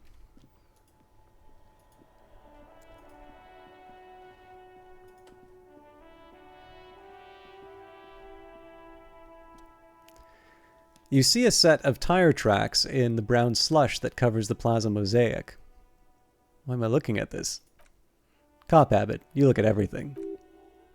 This isn't case related, you think. What kind of vehicle drove through here? Hard to say. Your vision is blurred and you are having difficulty concentrating thanks to your relentless hangover. True feminist would have already defended women. Women are in defense. No. Women are... Well, no. Here we go. I have not yet internalized the inexplicable feminist agenda. Something stirs in you. Something interdisciplinary. Is it a newly formed reaction to the tyrannical gender roles around you, or something you've always had? One thing is for sure. You're not a mild feminist. Oh no, these are incendiary thoughts aimed at undermining the very pillars of society. Could you fashion them into some sort of weapon, perhaps? A first-strike weapon to decapitate the XY chromosome hegemony. Now, one thing I have learned about this, so there's two things that happen when you commit stuff in this game. So one, you get a temporary research bonus. So +2 authority against men. And then there is a permanent bonus that you get. And I also learned that there is a limited number of these that you can actually put into your character. So the first thing that I tried to do was just commit to every single idea that comes into my head, no matter how absurd. But the problem is that I basically ran out of spaces right away. So I think what I will do here is I will look up what the long-term bonus... Like, the thing is, you also have to spend experience points to remove something from the thought cabinet. So in this case, I'll sort of look up to see what the long-term consequences of things are. But you know what? Let's work some of this stuff out now. Guillaume le Million. Whatever happened to Guillaume le Million, who, with his amber mane and sparkling teeth, beguiled the tattered remains of the nation? While you suffered and suffered, did he dematerialize in a cloud of cocaine dust? Or did he simply stand in the corner and melt into the slendering new lines of some starlit boîte de nuit 20 years ago? Spare a thought for his great ass too. Or wait, maybe he became a police officer in Revachol West. Lonesome Long Way Home. Temporary research bonus, +1 encyclopedia, factual memory returns. Let's rewind. Let's trace your drunken steps back home. Jump across the raised channel bridge southwest of here, fall over, get up, get off the asphalt in 20 minutes, shuffle your feet through courtyards, scaring little children, go into the great raised motor tract, the 881, until you reach Le Domaine Eminent in Jamrock, North Jamrock. The streets are frozen this time of year, caked with ice. Walk down Main to Perdition. There's a side alley there, and your footprints in the mud. Oh. This seems actually like a worthwhile one to internalize, actually. And some kind of superstar. Temporary research bonus, -2 logic. This seems unlikely. Problem. First, let's make it absolutely clear. No one is saying you're an actual superstar. In the groupies and cocaine riddled with hepatitis C strikes a lionesque pose with a mic kind of way. You're not Guillaume le Million or Davy Dewis. No, you're a metaphorical superstar. You bring that rock and roll authenticity and a passion to a line of work where people don't expect or want to see it. Where some would say it doesn't belong. Law enforcement. So this would give a permanent -1 to logic. But you do get boosted learning caps to visual calculus, suggestion, electrochemistry, and composure. So I'm happy to stick with this. There's actually a lot here. One of the ones I rather liked was magnesium-based life form. Oh, you don't get to pick it? Finger pistols 9mm? Okay, I guess you don't get to see what these are until you pick them up. Anyways. Reconstruct the movement. The tire tracks were left by an unknown event that took place some days ago. It's a message written in the language of burnt rubber. Some of that rubber stuck in the tiles right in front of the whirling and rags. This is point A. The driver started there, then accelerated straight into the fence, left a hole big enough for the Franco-Nigerian cavalry, according to the cafeteria manager. What happened next? The driver proceeded to back out of the yard, barely stopping before hitting the adjacent building. Before heading south, must have been in a hurry. A car drove through the fence. You are correct. This is a rather motor carriage-friendly city. Is this connected to the case? I'm not sure. There are plenty of traffic accidents waiting to happen in Martinez. With the jam right here on the roundabout, I would keep them separate. You could follow the track south. There seems to be a canal there. See where they went, if you find the time. I think I got it.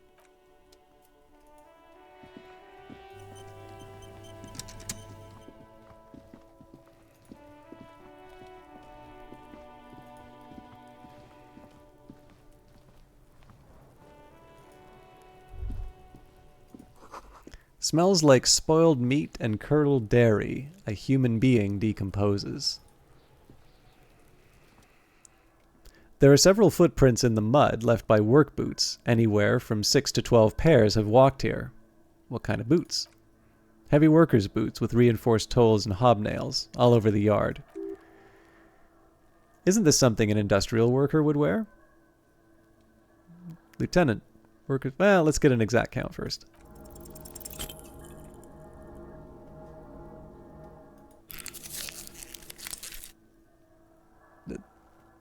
What do you think you are, a super detective? You're hungover. These are just dents in the mud. No pattern emerges for the time being.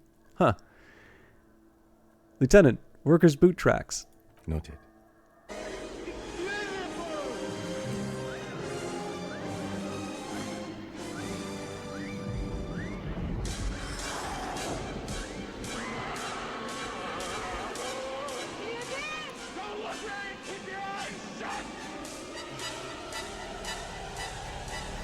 Thank you very much for resubscribing, Olaf, and thank you for the birthday wishes. I hope you are doing well. I'm very happy to see you.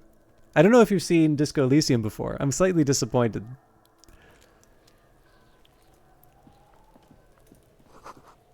This kid's ladder is rickety but still climbable. The ladder's for kids. It wouldn't hold the weight of a grown man. Someone is trying to grow herbs in this greenhouse. Oh, interesting.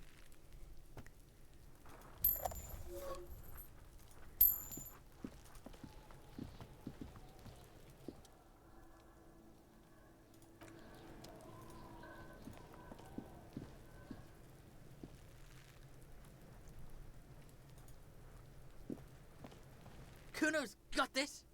The boy throwing rocks at the dead body can't be older than 12. If there was ever such a thing as an ugly kid, then this is it. He's almost exquisite in his ugliness, like a gremlin. Oh yeah, nappa comfy, Kuno. Yells the other kid behind the fence. A moment of your time, please. Can't talk, pig. Shit's coming up strong. Throwing rocks. Shit coming up strong. That sounds good. Joyous. You should hang out with this kid and see what all this juicy shit is about. Juicy what now? I mean drugs. The kid's on drugs. Yeah, Kuno. Ride the lightning, Kuno. Kuno's riding it, see? He wipes sweat from his brow and sends another rock flying. The rake, Kuno. You should throw the rake at him, Kuno. The fuck? Does Kuno know what a rake is? Kuno's not a gardener. Look, I have questions for you. All right, entertain the Kuno. Show me what you got. What you got there? What you got, huh? Show me what you got. He juts his chin out. The kid moves his hands like a basketball player dribbling fast. Gotta ask, who is Kuno? Kuno's Kuno, pig? The boy points to his chest with both thumbs. It's always Kuno, never I. Clearly the kid's using the third-person perspective as a shield. Interesting. You refer to yourself in the third person to distance yourself from the situation. Kuno doesn't do that smart shit. Don't throw that bullshit at Kuno. Kuno knows you're lying. He seems offended. Trying to get Kuno hooked on the book. Watch out, Kuno! He's trying to fiddle you! He's gonna put his hands on you! The thing behind the fence starts squealing, shrill and violent like a fire alarm. Help! Pig's got Kuno! Help! Rape! The sound gets louder as the child shouts at the windows overlooking the yard. Help! He's got the Kuno, help! Everyone can hear. You need to get the hell out of here before. I'm just going to leave. Yeah? Get out of here before the Kuno beats the shit out of you. Yeah, that's right. Drag your fat ass out of here, fat boy, before Kuno fucks you. Bye! Got bugged by the Kuno. We alright? You wanna get fucked again? Come back.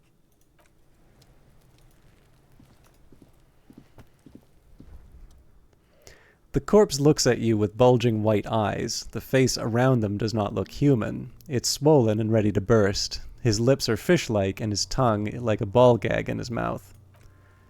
You seem to be holding your breath. Look down. A cargo belt twists his neck at an unnatural angle. Because I had Magnesium Pro to heal myself from the damage. A cargo twists his neck at an unnatural angle. The body appears stiff. It's letting out an ungodly rot. The smell seeps in even through your clenched nostrils. God, what is that? Why is it so bad? Active decay. It's okay to throw up, officer. No one is judging. The lieutenant raises a white piece of linen to his nose. He's about to blow! Cop's gonna blow, Kuno! Let go of your nose without throwing up. Close! The smell is repulsive. It pushes in from your mouth, more instant and more familiar than anything you'd expected, more fever than odor. It fills your mind, flushing you from within. Let it out.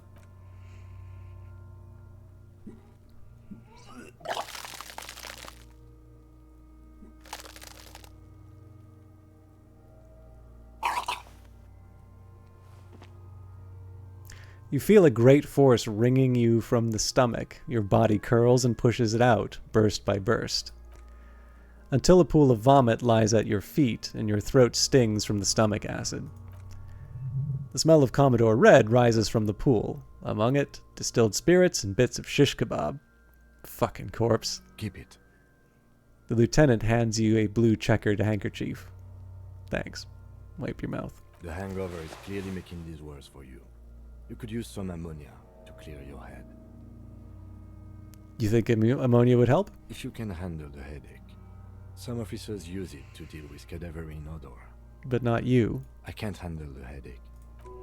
It's more likely that he can handle the smell, unlike you. Okay, where do we get ammonia from? There is Frit nearby, east of the hostel. They usually have a small apothecary. If they don't...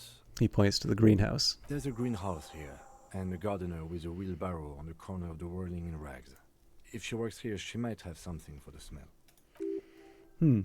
Pretty clever. Acquiring ammonia will provide a modifier to the white check. Modifiers make checks easier and allow you to retry them. Turn away.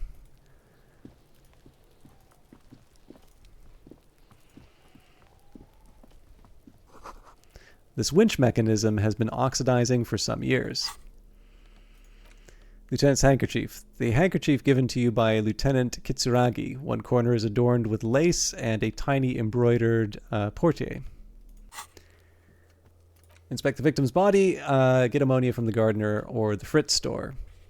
Is it 3 T's? It'll make it easier.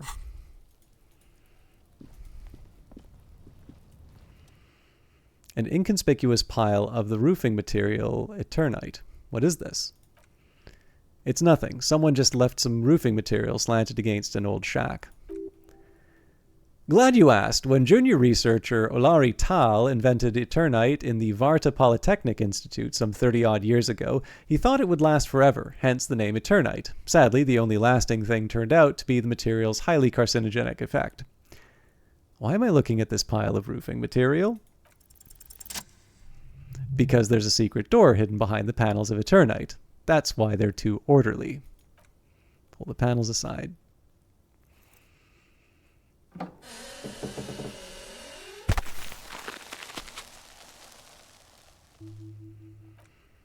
There it is. You see a shabby little door. What is this then? A tool shed? Let's investigate. He peeks inside.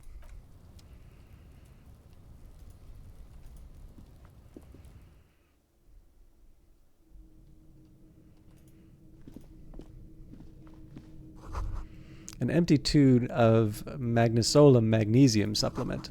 Magnesium supplement you rub on your chest to live a happy, magnesium-rich life. Silver plate with traces of bone yellow powder. Be still, my beating heart. It's amphetamine. Sweet amphetamine. The lieutenant isn't studying the powder in the mirror. He's studying you. There's a good vague way to ask where he stands on drug use. Professionally, I mean. 1. Someone has taken narcotics here. Perhaps the police should interfere? 2. I wasn't thinking of taking it. I swear. I was thinking about justice. Or 3. I've heard amphetamines make you a really good detective. Are you a really good detective? Someone has taken narcotics here. Perhaps the police should interfere. Perhaps not. He This looks. is below our pay grade, detective. However, He looks at you. see that ladder there? It's probably another way into the industrial harbor, no? A secret path the local kids use. Interesting. Poster says, "Get out of the way or get fucked up." Cured pig's head. It looks mummified.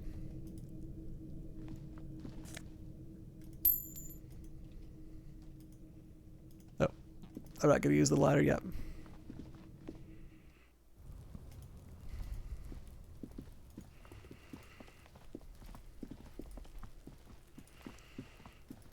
So I suppose if I wanted to hate life, I could talk to Kuno's friend, but let's get the ammonia.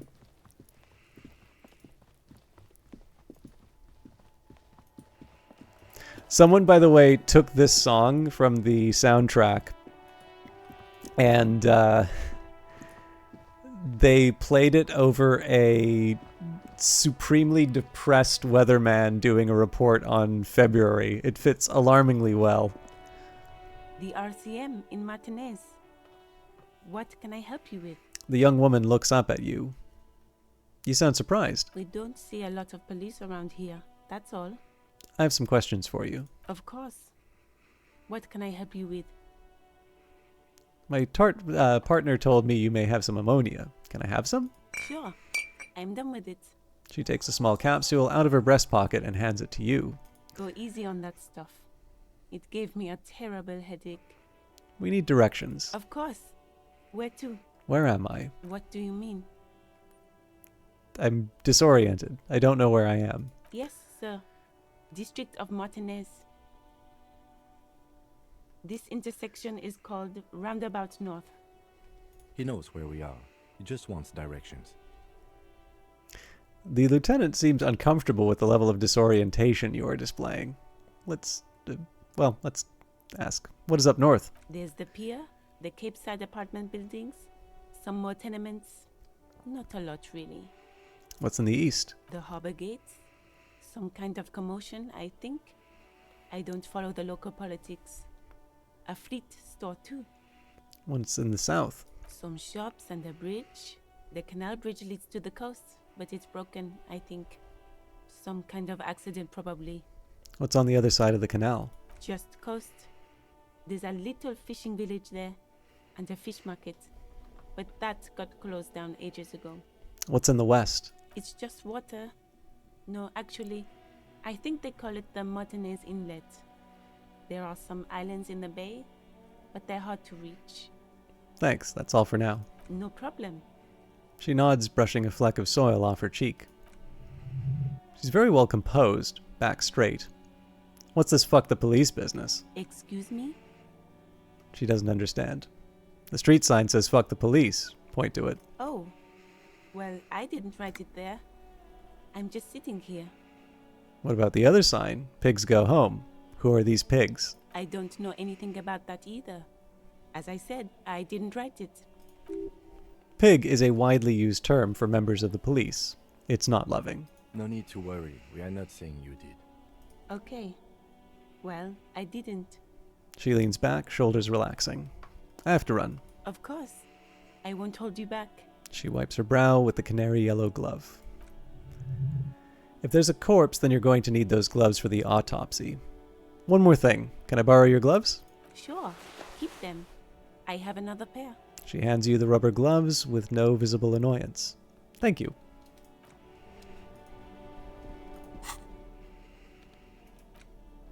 An ampule of ammonia, a thin glass tube wrapped in cotton netting, used to treat fainting spells, produced by St. Baptiste Pharmaceuticals. Thick latex gardening gloves in classic canary yellow. Maybe you should retire, take up gardening as a hobby. It's worth a thought.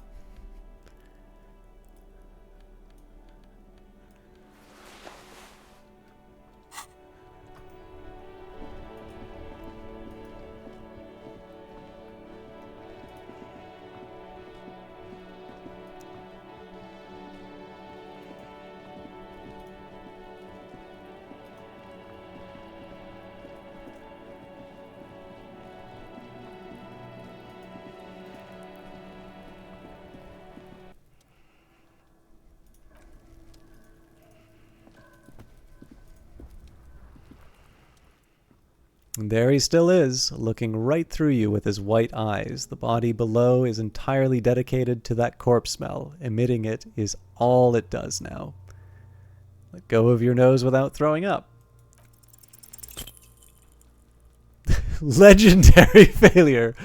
The ammonia only makes it worse. The combination forces tears out of your ducts. You managed to keep it in once.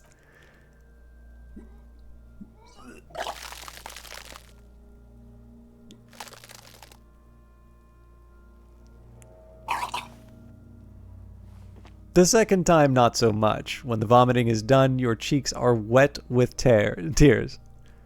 I don't think I want to be a cop anymore. Get a hold of yourself. You feel the lieutenant pat your back rhythmically. I've seen strong men turn themselves inside out for hours. You are facing tough odds here. Alcohol withdrawal makes it considerably harder.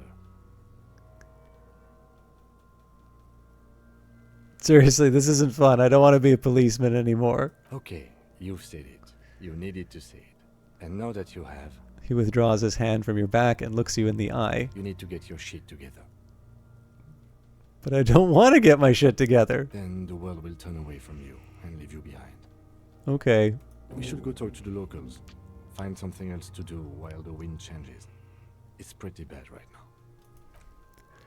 You've gained a thought. When this dialogue is over, go to your thought cabinet and internalize it for special bonuses and effects. Give it half an hour. Get yourself together. Then come back and have another go.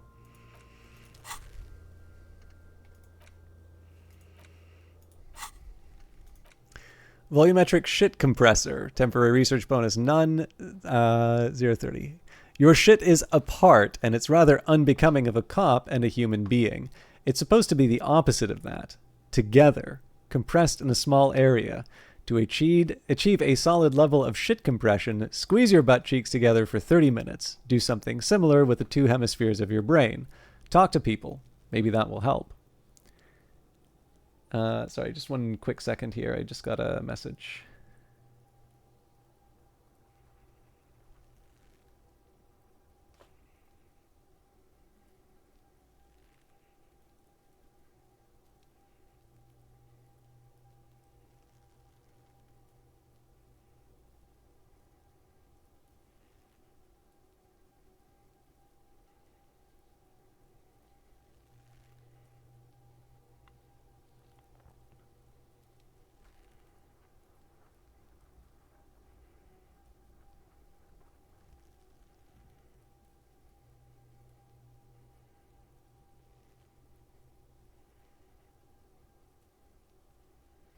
Sorry about that. And I did say I was going to look these things up. So I think this one just gives you pure benefits, but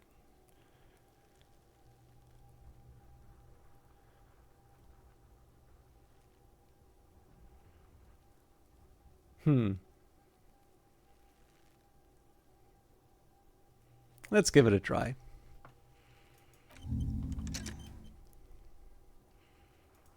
Oop.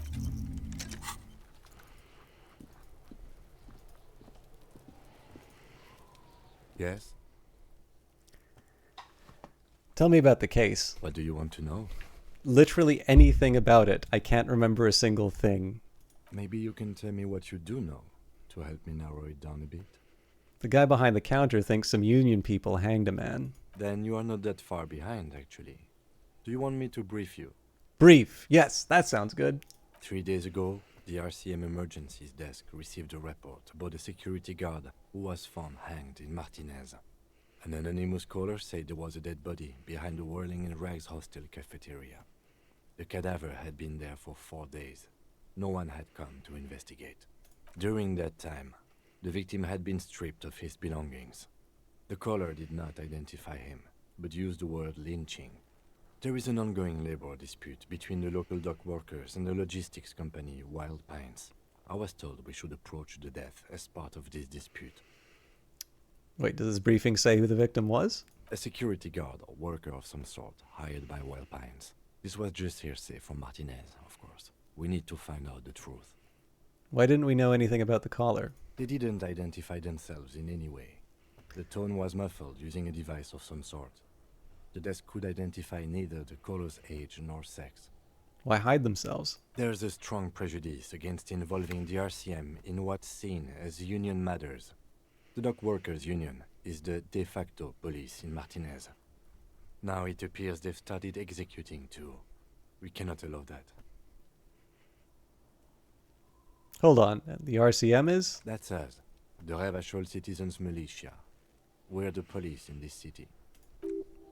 The RCM, or the Revachol Citizens Militia, is the police force you and him are part of, a self-organized peace corps of the occupied city of Revachol. The RCM operates within a legal twilight, yet its authority is rarely questioned.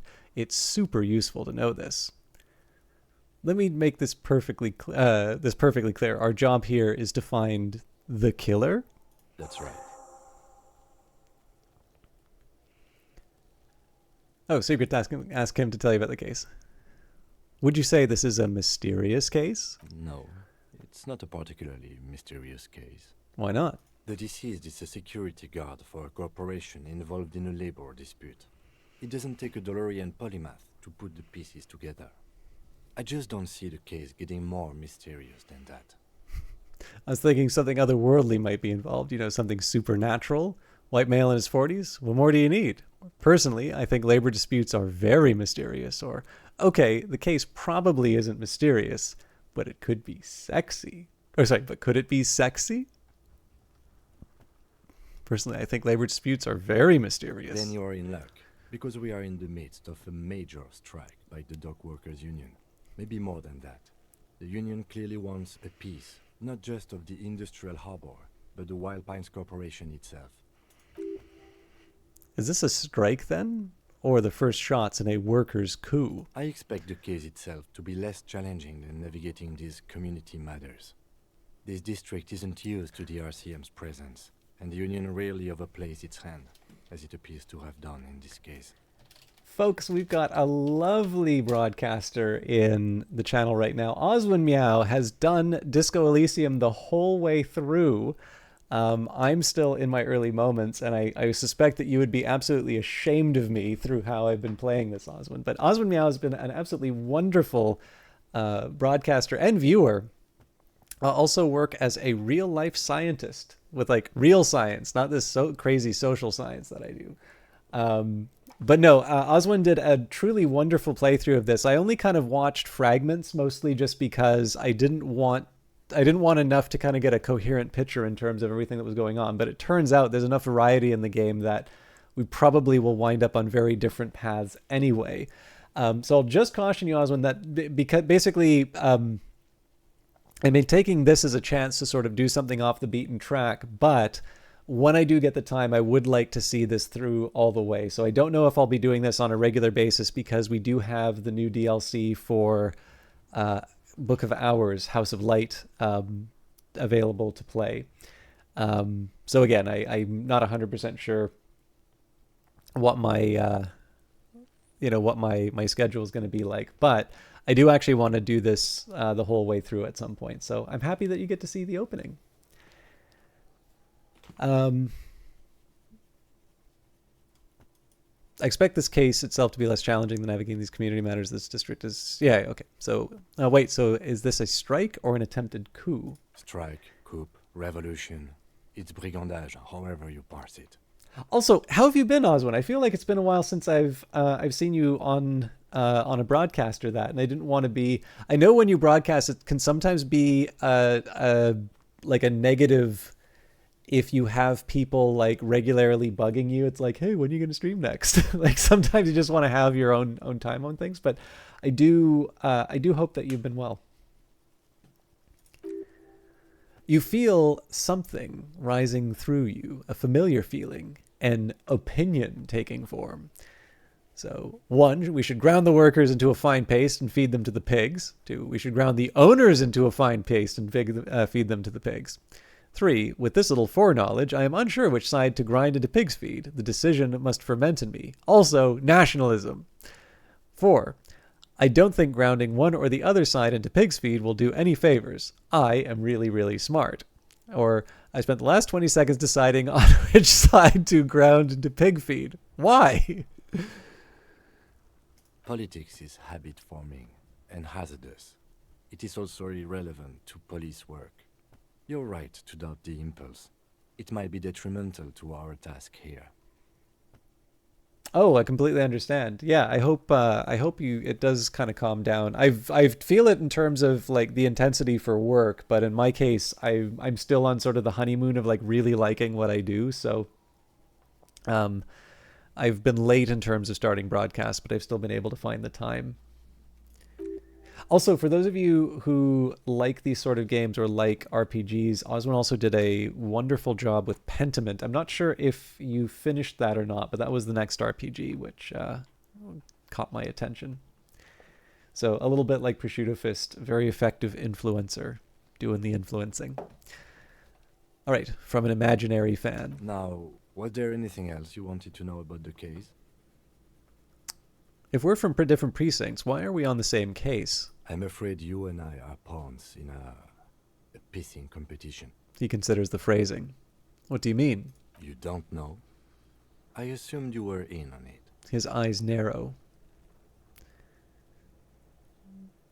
They don't remember being in on anything. That's good. You know what I'm in on. Retrograde amnesia. Better still than an imbecilic cop-off. Cop-off? It's just stupidity. We shouldn't waste any more time on it.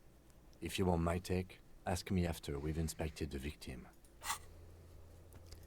The pissing competition. Apparently, there was a pissing match between Precinct 41, yours, and Precinct 57, Kim's. Ask Kim about this after the initial inspection of the dead body is done. Let it go. Was there anything else you wanted to know about the case? Can we go over the preliminary info again? You mean like a brief? Do you want me to brief you again? Now wing it. There's no reason to wing anything.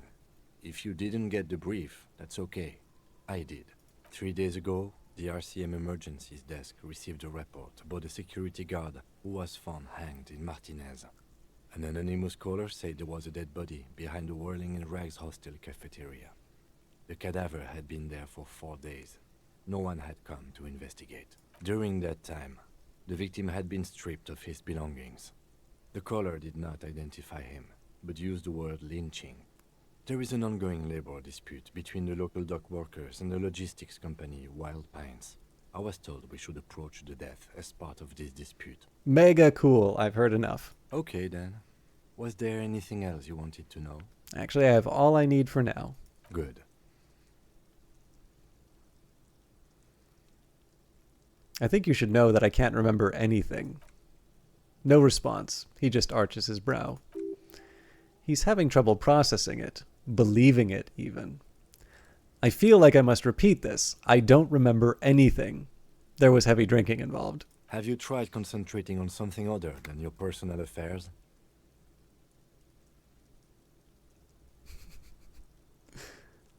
What's wrong with personal affairs? Not a fan. It's just the nature of lieutenancy. The RCM deploys a self-styled structure called the décomptage as its chain of command. Every lieutenant is responsible for 2 sergeants and 8 officers. That means the average lieutenant has to deal with quite a few personal affairs. Even you know this.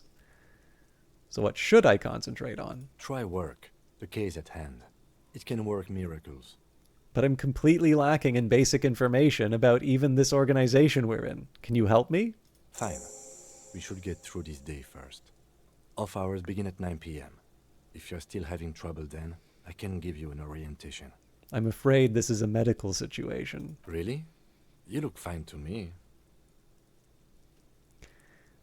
The lieutenant gives you a look, thorough as if performing triage. I'm talking serious, unbelievable damage here. I saw myself in the mirror and had no idea who I was. This psychodrama is unbecoming of an officer. Clearly, he prefers to think that you're malingering. He cannot fathom that anyone could drink so much as to retroactively erase their entire life. It's not psychological. Some sort of major brain damage has occurred on an unprecedented scale. Then you should consider seeking medical attention. You can use the radio in my kinema to call your station's Lazareth. Was there anything else you wanted? I want to talk about you. Me? Yes, you. I don't see how my life is pertinent to the investigation. It is, in fact, my birthday, Oswin. It's the excuse to just change up the schedule.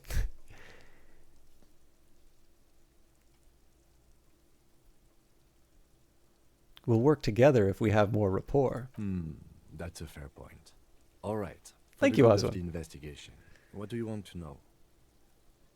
You're wearing glasses. That's correct. You feel a slight urge to put the lieutenant down for this, but you can't quite muster enough testosterone. No, I don't. Glasses are cool, I guess. Just observing. I guess you don't need glasses, then. Do you ever talk with yourself? What do you mean? You know, when you're thinking. Do you ever have conversations with, like, your brain? I have no idea what you're talking about. The lieutenant's conceptualization skills must be rather rudimentary, spoken by conceptualization. Again, 1 or 2 is wonderful. So do you tap the side of your head? Or it's like, so you're saying your brain never just chimes in with advice or warnings or anything. So how do you tap the side of your head? What? Think? I do most of my work inside my notebook.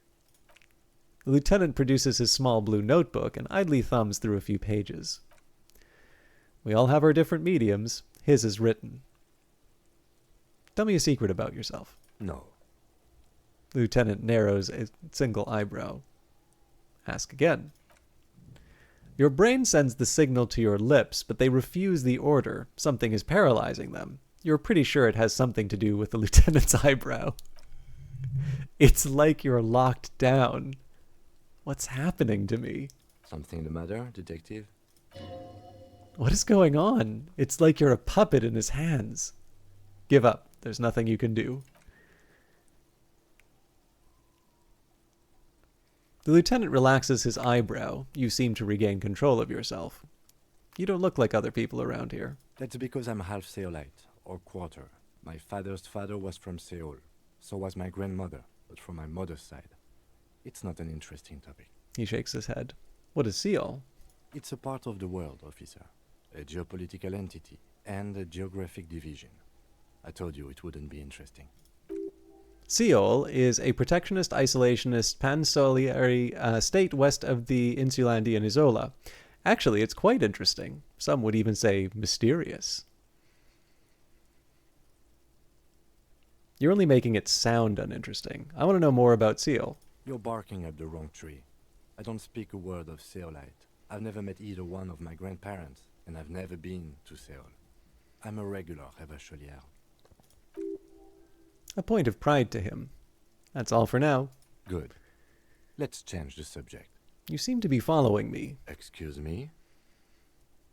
Nothing, just an observation. You have a distinctive way of walking. If I were to walk in front of you, we would surely collide.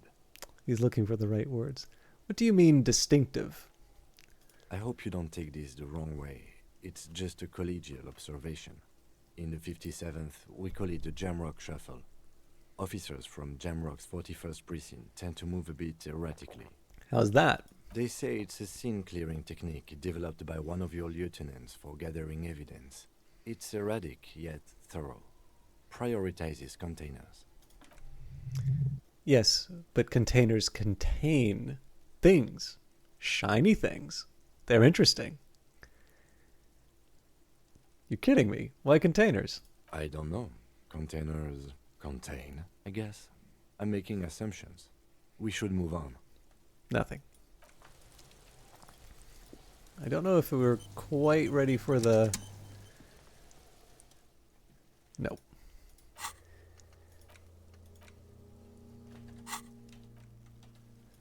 I figure once we finish volumetric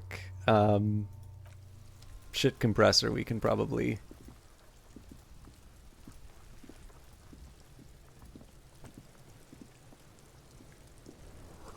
The letter R wears a crown. On the ribbon below, a light above descending. This trash container is locked. The sliding lid has a padlock that says whirling in rags. Why am I looking at you, trash container? You're just a trash container. Well, it is a container. Maybe you're prioritizing it? How do we get the lock open? We could try using a pry bar. There's one in my motor carriage. Or, No or. Pry bar. Or, Lieutenant? or we could ask for a key from the manager of the Whirling in Rags. He probably has one. He might also have information. This is better than the pry bar idea. Volumetric ship compressor. Bizarre scientific news from Revachol West today, where a police officer's shit has been observed at a pressure of around 495 gigadecimals. These metallic hydrogen levels of shit togetherness were thought to exist only at the center of collapsing stars, not law officials. It remains to be seen how long the shit singularity lasts. I'm glad you like it, Oswin. Yeah, there's a lot more variety in this than I thought there would be. And I'm actually delighted by this fact. But I was going to say one thing. I think, one drawback here is I did do the psychology mode so I could describe it. And unfortunately now the game has revealed how much better the voice acting is when I'm not the one doing it. All right, task updated. Yep.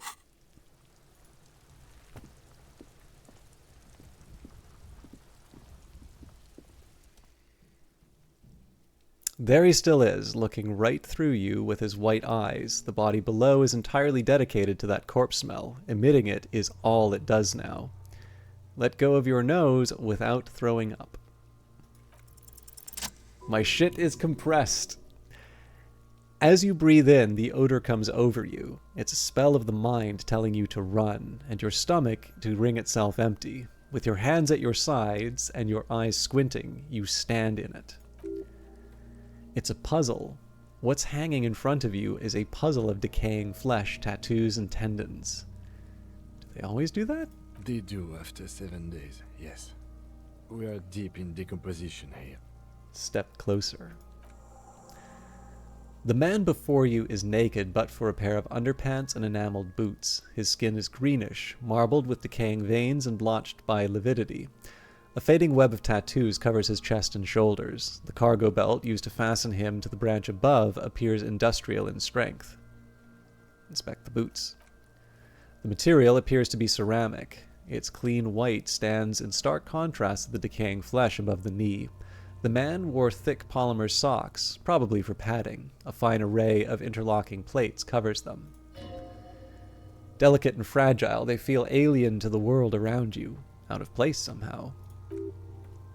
These are clearly not boots, they're armor, possibly part of a larger set. These aren't just boots, are they? This is the armor he was stripped of. Indeed. Technically speaking, these are sabatons, not boots. With his notebook under his arm, the lieutenant crouches to inspect the soles. Oh, the lieutenant uses a Mnematotechnique A6. That's not just any notebook. It's a classic. Thanks. Super useful to know. Or, forget about the notebook. Tell me about the armor. It's all you, baby. What kind of armor is this exactly? Ceramic plate. Zirconium dioxide, most likely. This is where the make would be. Where? Under the hill. Fair weather. Fair weather model T500 VE. I'm guessing that's vitreous enamel. This is advanced stuff. He turns the boot slightly. Where's the rest of it? Scavenged by the locals? Piece by piece. He's been out here for 7 days. It would be odd if they didn't. We should keep a lookout for these pieces. The armor could yield information. Maybe he'll know something. He nods towards Kuno.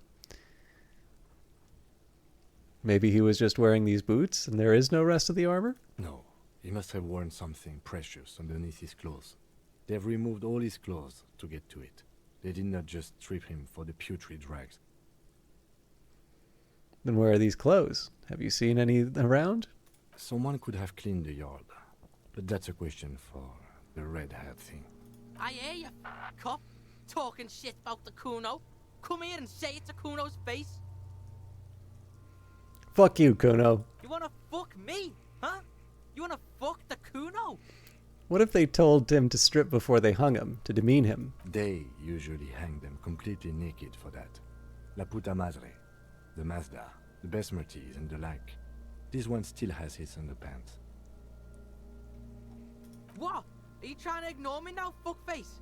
Kuno, this boots shit is super boring, and the guy's a total vitupaz. I know you actually had Kuno in your party at some point. Prosciutto Fist has a particular vendetta against him, though, so I felt that I needed to yell at him. How could this man afford such expensive hardware? That's for us to find out. Mr. Gart implied he was security personnel for the harbor company. This confirms my own assumptions. Initial report? Just something I scraped together from my station. An area report on Martinez. I'm sure you did the same. These look pretty advanced for a security guard. I agree. This equipment is way beyond what a guard can afford. The material looks out of place here. It is. It's expensive. The lieutenant draws a line in the condensation on the ceramic with his index finger. We've requested similar material for our tactical units for years now. The constabularies deemed it too costly. In that time, we've lost 6 men to semi-automatics. How much are we talking about? For a full set, about 4 years of wages. For the northwest region of Revachol, an officer's average yearly income is 5,500 rial, unadjusted for rank. Wait, my yearly pay is 5,500 rial? Not too much, yes. It's enough? Pathetic. I need to hustle more and hate less. Or, sounds puny. No wonder I can't pay my hostel bill. I have no idea what that means. Knock on the boot. A small bell-like sound fills the air, like tapping on the side of a porcelain cup. Sounds fragile. It's anything but. This material is a kinetic redistributor. It spreads kinetic energy horizontally, from plate to plate, dissipating it entirely. See? He points to the boots. Faint organic lines cover the plates where they separate into smaller ones. These plates then divide into smaller plates until there are hundreds of them together. Like whorls on floorboards, the design looks organic, influenced by highly resistant wood materials, like lignum vitae and ebony, perhaps. What does this remind me of? If trees were made of porcelain, this is what their cross-sections would look like. Run your finger over the lines. The smooth, glossy surface fractures into ever more intricate interconnections, peaking on the right sabaton, where you notice the whorls are in the shape of a letter and a number combination, E50, 100, 1000. It looks like there's a serial number on the right sabaton. Good. Can you read it to me? He tips the drying ballpoint of his pen on his tongue. X54156745678222. Let's lie. Give him the real number. We have a make and a number. That's something. We can use the radio in my kinema when we're done. Either station can chase it for us. Pull the boot off. The stench fills your nostrils. As you push downward, an ominous creaking sound comes from above. Stop! The lieutenant's voice is sharp. He looks at you with the boot under your arm. Pig's gonna pull his head off. Brutal! Let go of the boot. What's wrong with you, asshole? Why is he letting go, Kuno? I don't know, baby. I don't know why he's such a... Officer, if I may ask, what were you trying to achieve by putting on the deceased foot? Back off and look at the corpse. Inspect the belt. The hangman's knot is pulled tight by the weight of the corpse below. Yellow, hard-edged polyester cuts into his neck. Above, a sidling buckle ties the belt to the branch. This is a steel-reinforced cargo lashing belt, big brother of the regular cargo belt. It's used for tying cargo under 6-rotor airships. Don't ask me how, but I think this lashing belt is used for airlifting cargo. Airlifting? I thought it was used on lorries for strapping cargo to them. Apparently, this is the reinforced kind, for air transport. My brain tells me so. The local harbor uses 6 rotors to shuffle containers around. I get the sense they use whatever was on hand, without paying much attention to not incriminating themselves.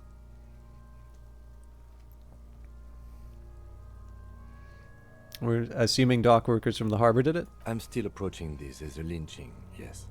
Motivated by the ongoing strike. You? Don't ask me, I'm just lumbering from one moment to the next. We all are. He covers That worries me. He covers his nose. Sure wanted him to stay up there. The rope is reinforced with steel wiring. I was afraid it would be. Thin steel wiring, parallel strands. This makes getting him down more problematic than I had assumed. How did they even get him up there? A noose is one of those things that's easier to use one way around. He points to the buckle tying the belt to the branch above. Did they climb up using the kid's ladder? Point to the one on the side of the tree. That ladder can't carry a grown man. I didn't see any splintering either, did you? I think they lassoed the branch, then pulled on the belt to close the buckle. He makes a pulling motion. Could be. The shape of the branch supports the theory. Inspect the tattoos. An intricate web of blue lines stretches across the torso, from the right shoulder to the solar plexus. Each time they intersect, a small white star is formed in their crossing. Hundreds of fading asterisks riddle the skin. Their concentration is highest around the heart. Is this a map of the night sky? A map of the stars. I do see some similarity to astronomical charts. Great Century Messinian, maybe. But this seems more particular. Customized somehow. He turns around to breathe before inspecting it closer. As if someone left out most of the night sky, filtering it through personal choice, the principle of this filter remains unknown to you. The thought dissipates, and you feel as though you were only half right. I'm missing something here. So am I. A sudden ringing fills the air as the lieutenant pulls down the zipper of his orange jacket. He wears a wide leather belt around his waist and a gun holster under his arm. He takes a thin piece of milled aluminum from his coat pocket and pulls it open. Sounds like a sword being unsheathed. A small lens appears. Some sort of camera. What's that? A Trigat Sunshine. Mini. Trigat is the world's leading manufacturer of intercommunication devices, primarily projectors. The camera before you looks familiar somehow. Out of curiosity, Oswin, did you go for the Thinker as well, or did you go for something unlike your personality? Shit, Kuno! What the fuck is that? An instant color camera. He produces 2 metal-capped ampules and clicks them into place on the side of the apparatus. A thin slot shines there. I have only 2 ampoules, so nobody move. I don't want to waste one.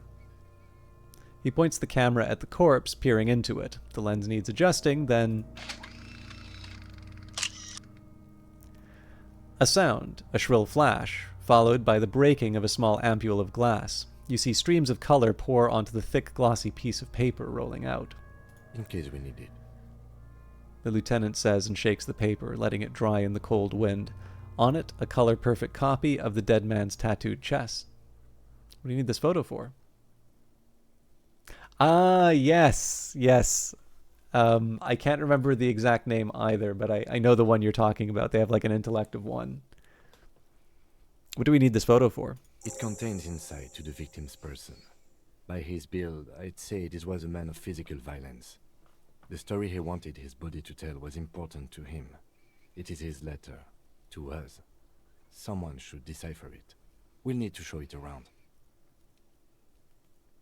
Can I have it? I should look at it later without the corpse smell. Sure. Just don't lose it. He hands you the piece of rolled up photo paper. It's no larger than a pack of cigarettes. The glassy-eyed corpse looks by, his mouth mute and his skin as colorful as the chemical rainbow on the photo paper, teeming with opportunistic organisms. You've acquired an interactable item. Investigate this item further by going into the Interact tab in your inventory. Look him in the eye. His eyes are milky white and blind to the world, protruding comically from their sockets. There is no one home, just subaquatic terrors there. Dark brown hair grows on his head. His face is ready to explode from the organic processes inside. The death's head grin has passed. What remains is an unrecognizable mess. Tell me, who are you, dead man? The corpse is dead silent. You have no idea why you just said that. Who is he? He is male, 4250, with an athletic build. Let's go in and take a step back. As you narrow your eyes, the monster before you blurs into a violent mess of green and pink. This is a trick. You've done it before. Pink is where the blood settled in the first hours of post-mortem. You can use it to see if this corpse has been tampered with. Does his position at the time of death match the discoloration? Observe. Only the lower extremities are pink with a dash of blue, his fatted hands, thighs, and his neck, just above the noose. The rest of the corpse appears dark green in the cold spring air. His face and hands are pink, thighs too. I see it. His neck too. The lividity goes right up his chin. We have good, well-pronounced discoloration here. Relax your eyes. The monster comes back into focus, an explosion of color coursing with dark marbled veins. His stomach appears pregnant with something. Black liquid streams down his thigh and onto his boot. So, what do you think? I think he's dead. I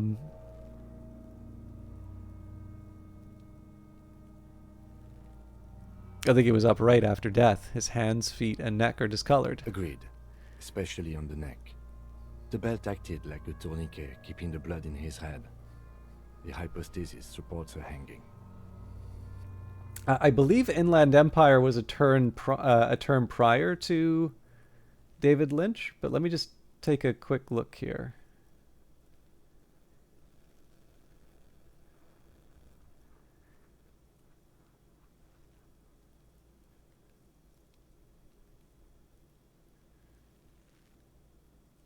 Well, I mean, the time, maybe I'm wrong on that, because Inland Empire is actually older than I thought, 2006. I haven't seen it, actually, so it could be. I mean, I would be very surprised if that at least wasn't a consideration in terms of the name. Whether or not it was the primary consideration, I'm not sure, but I'd be willing to, without evidence, I'd be willing to say probably.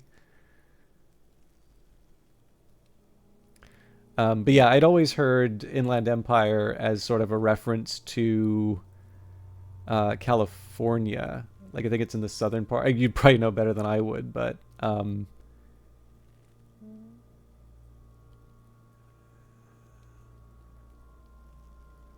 yeah, I don't know. Like, it's I'm really so the reason why I say that is just because of Mulholland Drive. So obviously it wouldn't be the first time that he's made sort of a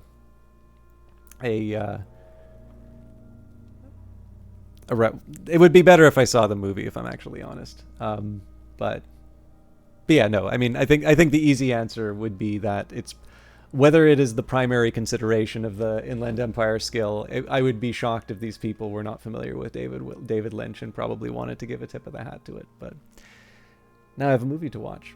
Maybe I'll save it for the weekend because I think it's a long one. All right, sorry.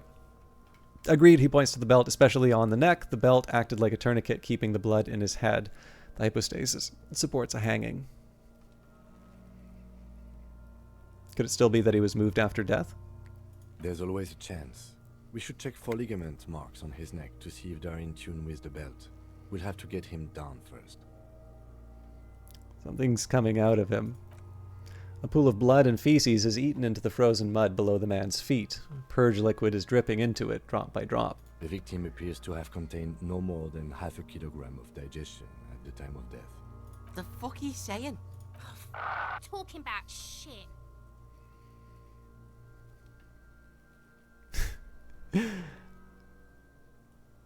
He went to the toilet sometime before death? Maybe. He doesn't really want to dwell on it too long. He's beaten up. See the bruises? I do.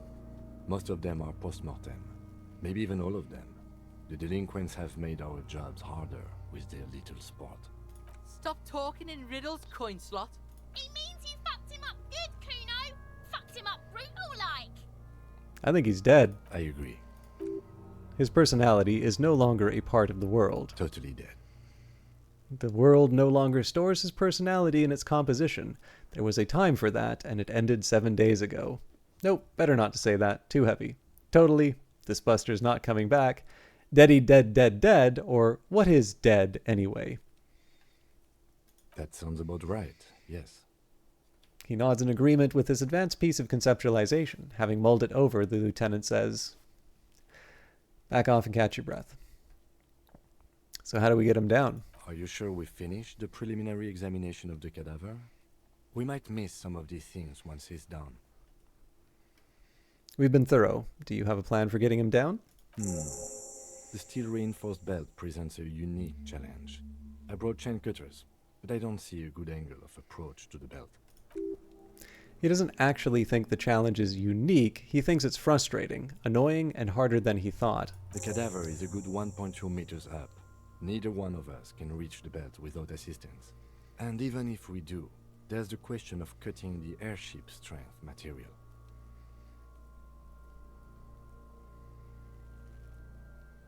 Maybe we could shoot him down? Yeah! Bang bang time, pig! Shoot his head off! How?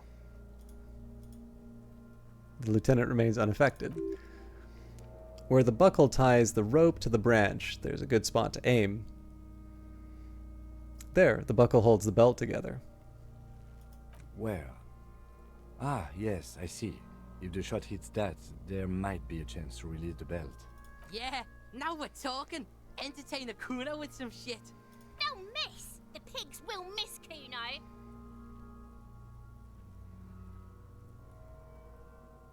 Say nothing. Let him choose. Silence. With his elbows sharp, the lieutenant unzips his jacket and produces a lightweight firearm. He drops a paper cartridge in the barrel, separates the scouring stick, and gives the cartridge 5 tucks, securing it in place. That's a Kagel A990 Armistice mass-produced muzzleloader, ascetic, frugal, one of the most common firearms in the world. He then steps back and assumes the flottas position, taking aim. The corner of his eye twitches, his fingers on the trigger. He does it, partner. He's gonna fucking miss!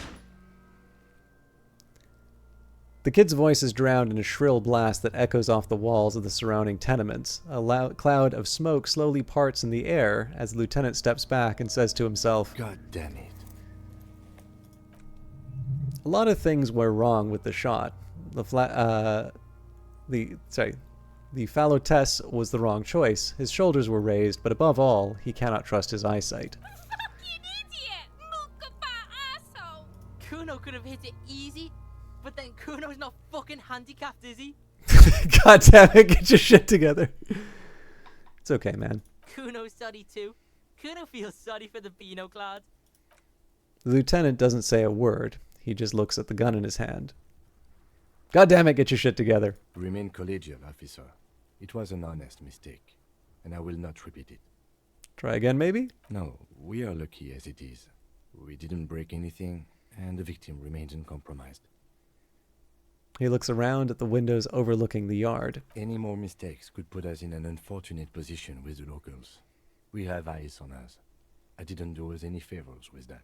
What now? I have to say, it's beginning to look unlikely we can get him down without assistance. I can try to shoot him down myself. It's bad as it is, us shooting firearms like punks here. Go ahead, I'm not stopping you. Just don't hit the victim. I'm gonna need your gun for this. They only have one gun. Oops.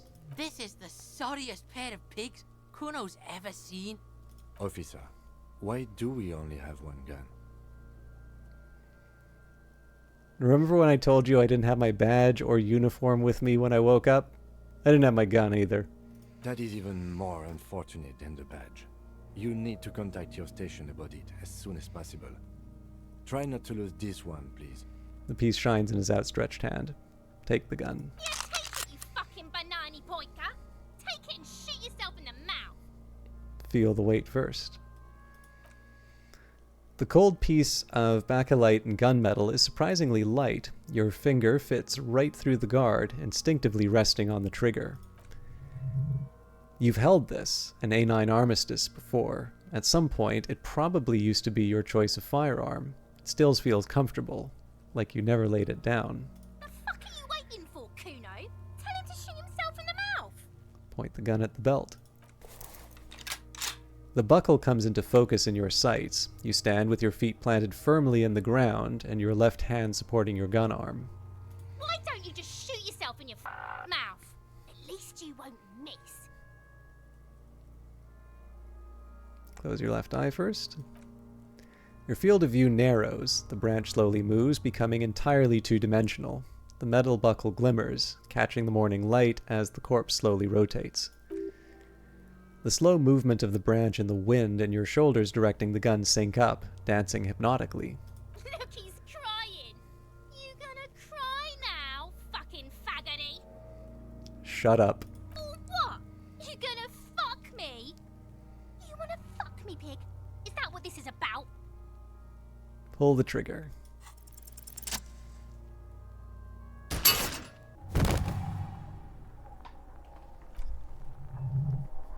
The buckle explodes into tiny pieces, coming loose with a whir. With your hand numb from the recoil, you look at the body slumped down. For a moment, the man appears to kneel in front of you, looking straight at you, helpless, trapped within itself. Who killed you? Communism. It takes a millisecond for the association to flash within your cortex. You have no idea where it is coming from, only that it is right. I'm actually going to do a screenshot of that because I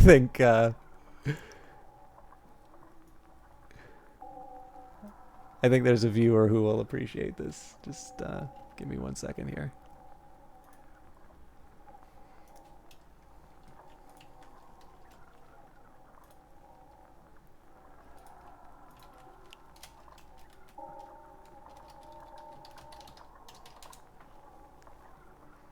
All right. It takes a millisecond for the association to flash within your cortex. You have no idea where it is coming from, only that it is right. Then the rigor in his muscles gives up, and he smashes sideways into the spring mud, letting out a horrid stench. I love some of these replies. So, you've been policed! RCM, baby, RCM! How did I do that? Or, who's laughing now, you little shit? How did I do that? By being a damn good shot. Ace is high. The lieutenant raises his right hand, waiting for you to slap it. The Aces High, a custom invented by the aerostatic brigades during the Revolution, is used to celebrate success in Revachol, especially in sports. The gesture has spread across the world despite the defeat of the revolutionaries themselves. You could add an Aces Low to it if you like, by turning your back after the high and waiting for another. Slap it and wait for an Aces Low.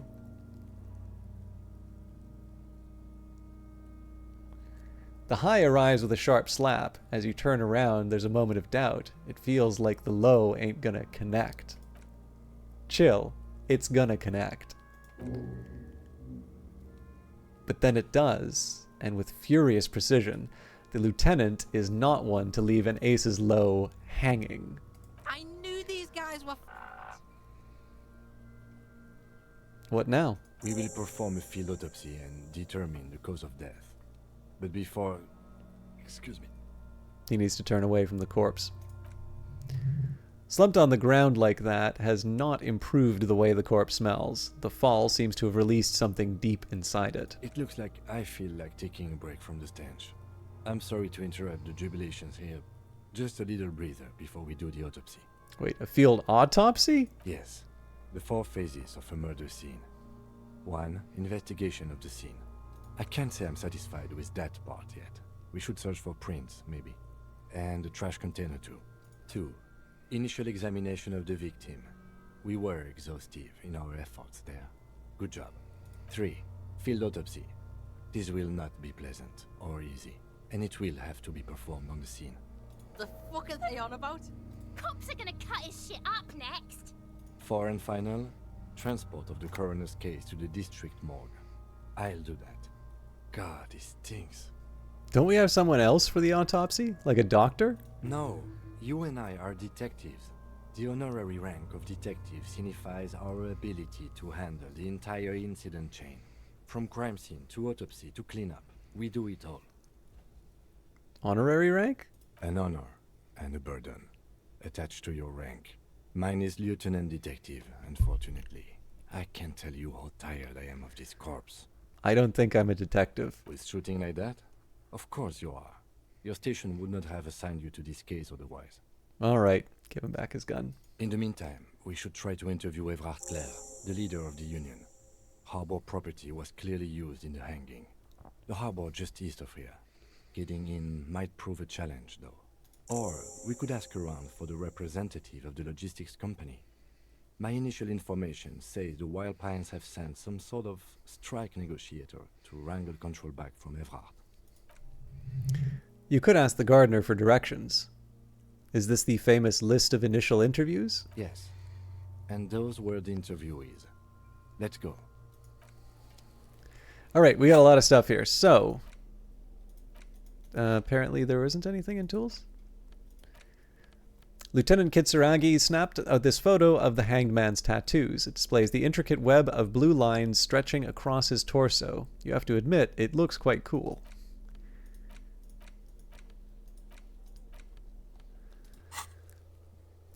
Ton of stuff. Open the trash container. There's a locked trash container behind the whirling and rags. The manager, Gart, should have the key. Alternatively, you could use brute force to pry the lid open. You just need a pry bar.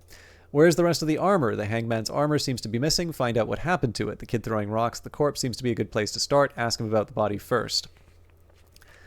Run the number on the victim's armor. You discovered a serial number on the victim's ceramic armor boots. Run the number using Lieutenant Kitsuragi's shortwave in his motor carriage.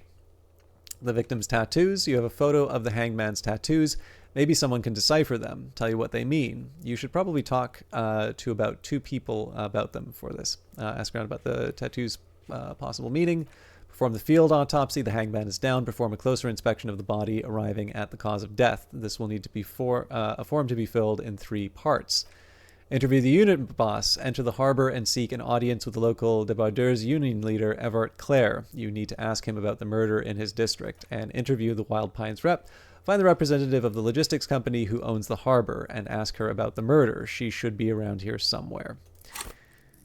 Right, so I do have some options in terms of leveling things up. The problem is I'm really not sure what to use all this stuff for. So I'm going to need to think about that a little bit. Still working on Lonesome Long Way Home. Now, we did find Aces Low. The Insulandian Civil War was not the first war to see the use of hybrid airships on both sides, but it was the coolest. For an entire decade, folded multi-rotor fighters got into dogfights above Revachol, Ozon, Semen, and the Arcade Islands, spitting death at one another. They flew over sandy beaches and shot at each other out of the azure sky, crashing into city blocks and setting island forests ablaze. The Ace's Low was a custom among revolutionary brigades, performed after multiple kills. Lieutenant Kitsurigi seems fond of it. Why? So, Ace's Low. Oh, yes. This gives us plenty of bonuses. So, internalize Ace's Low. Oh, and I can spend to improve. So I think Guillaume Le Million and some kind of superstar both give me minuses towards other things, which doesn't mean that they're wrong, but like I said, because there is a limit on actually no, sorry, that is incorrect. There is no negative for Guillaume Le Million. I am, however, going to keep my thoughts sharp because -1 logic.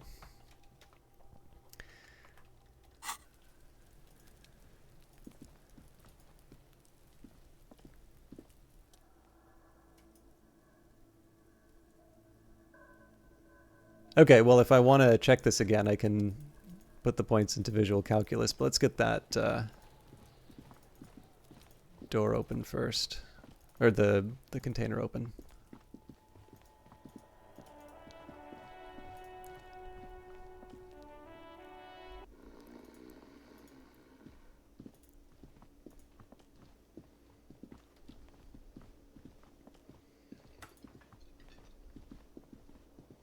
Can I help you? Is that trash container out back yours? Mine? No, it belongs to the Whirling in Rags. Thank you for clearing that up. Why do you keep the container locked? Why? To keep the hobos and drunks out. That's why. And the neighbors too. They put their trash there and they don't pay for the garbage company.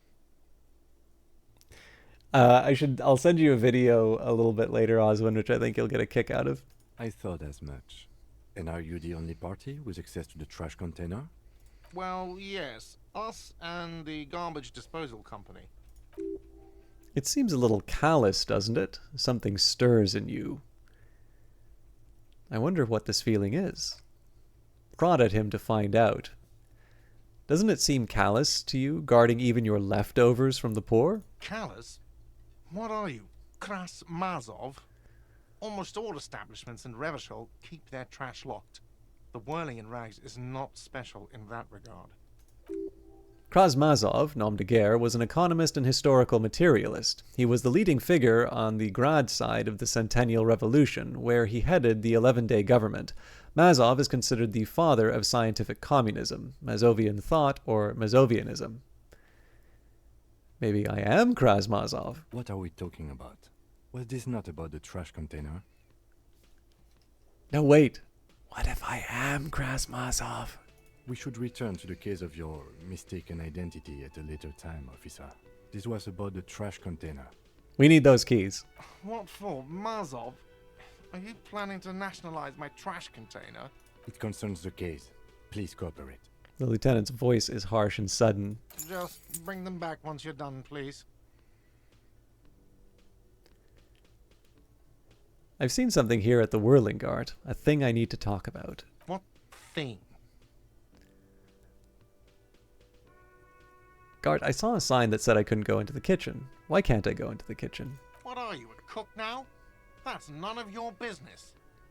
Maybe I am a cook. You're not. You're a menace. Fine, okay. The kitchen is closed until 1 p.m. because the real cook is working. You can snoop around after that, if you must. I saw a sign that said the mess hall is reserved for the Union. Yes, not the whole damn Union, thank God. Just the nastiest and loudest faction. He tosses his head in disdain. They come here in the evenings. Dumb, unruly types. Think they're big shit. But they're good customers. They place big orders and always pay on time. We should find out who this Lord faction is, occupying the booth. Loudness means talkative, and we need info. He gives you a meaningful nod. How do we find them? We don't. We have to wait. They'll show up sooner or later. Men get hungry, even striking men. If not today, then they'll be here tomorrow. He looks towards the booth. There are these things called days. You sleep between them. He's saying that they'll come after you've slept. Just making it clear that you got that. There's something else I want to talk about. What? By the way, you should come back to this thing-based questionnaire if you see anything interesting in the whirling later. It's about that money I owe. Yes. Have you got it? Actually, let's talk about something else. Like what? I was really enjoying talking about the money you owe me. By the way, I'm going to sing karaoke here. Absolutely out of the question. Absolutely in the question. First we find a sad banger and we sing this place to shit. Your body is ready, sire. Goodbye.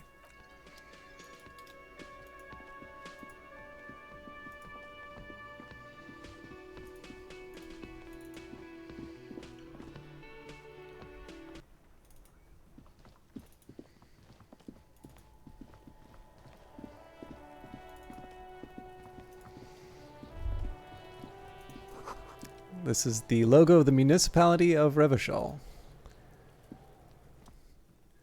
This trash container is locked. The sliding lid has a padlock that says whirling in rags. Open the padlock with the key. With a well-oiled crack, the lock pops open. It should now be possible to simply raise the lid. Don't! Maybe you shouldn't. What's this? Just a feeling, a warning from some part of you. Open the lid. The smell of rotten food rises to greet you. You see soggy cartons, dirty rags, and organic waste. We're just in time. This hasn't been emptied for over a week. Look under the boxes of carton. You see milk, an egg rest with one broken egg in it, some pasta wrapper. Picking up the soggy packages somehow feels familiar. You've done this before. The movements are recorded in your elbows, the methodology in your fingers. You're used to this. Used to what, dumpster diving? No, searching for evidence in the trash. Dive further. A box falls into pieces in your hands. Petit Soleil cereal. There are plastic pasta packages below and turbo noodles. Nothing of note, however.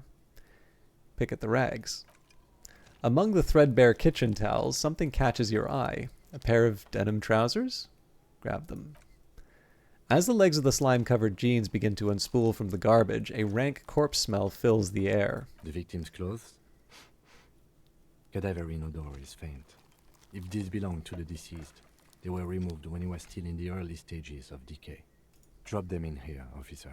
The lieutenant produces a black plastic bag marked evidence from his pocket. Bag the trousers. Guitar marked blue jeans.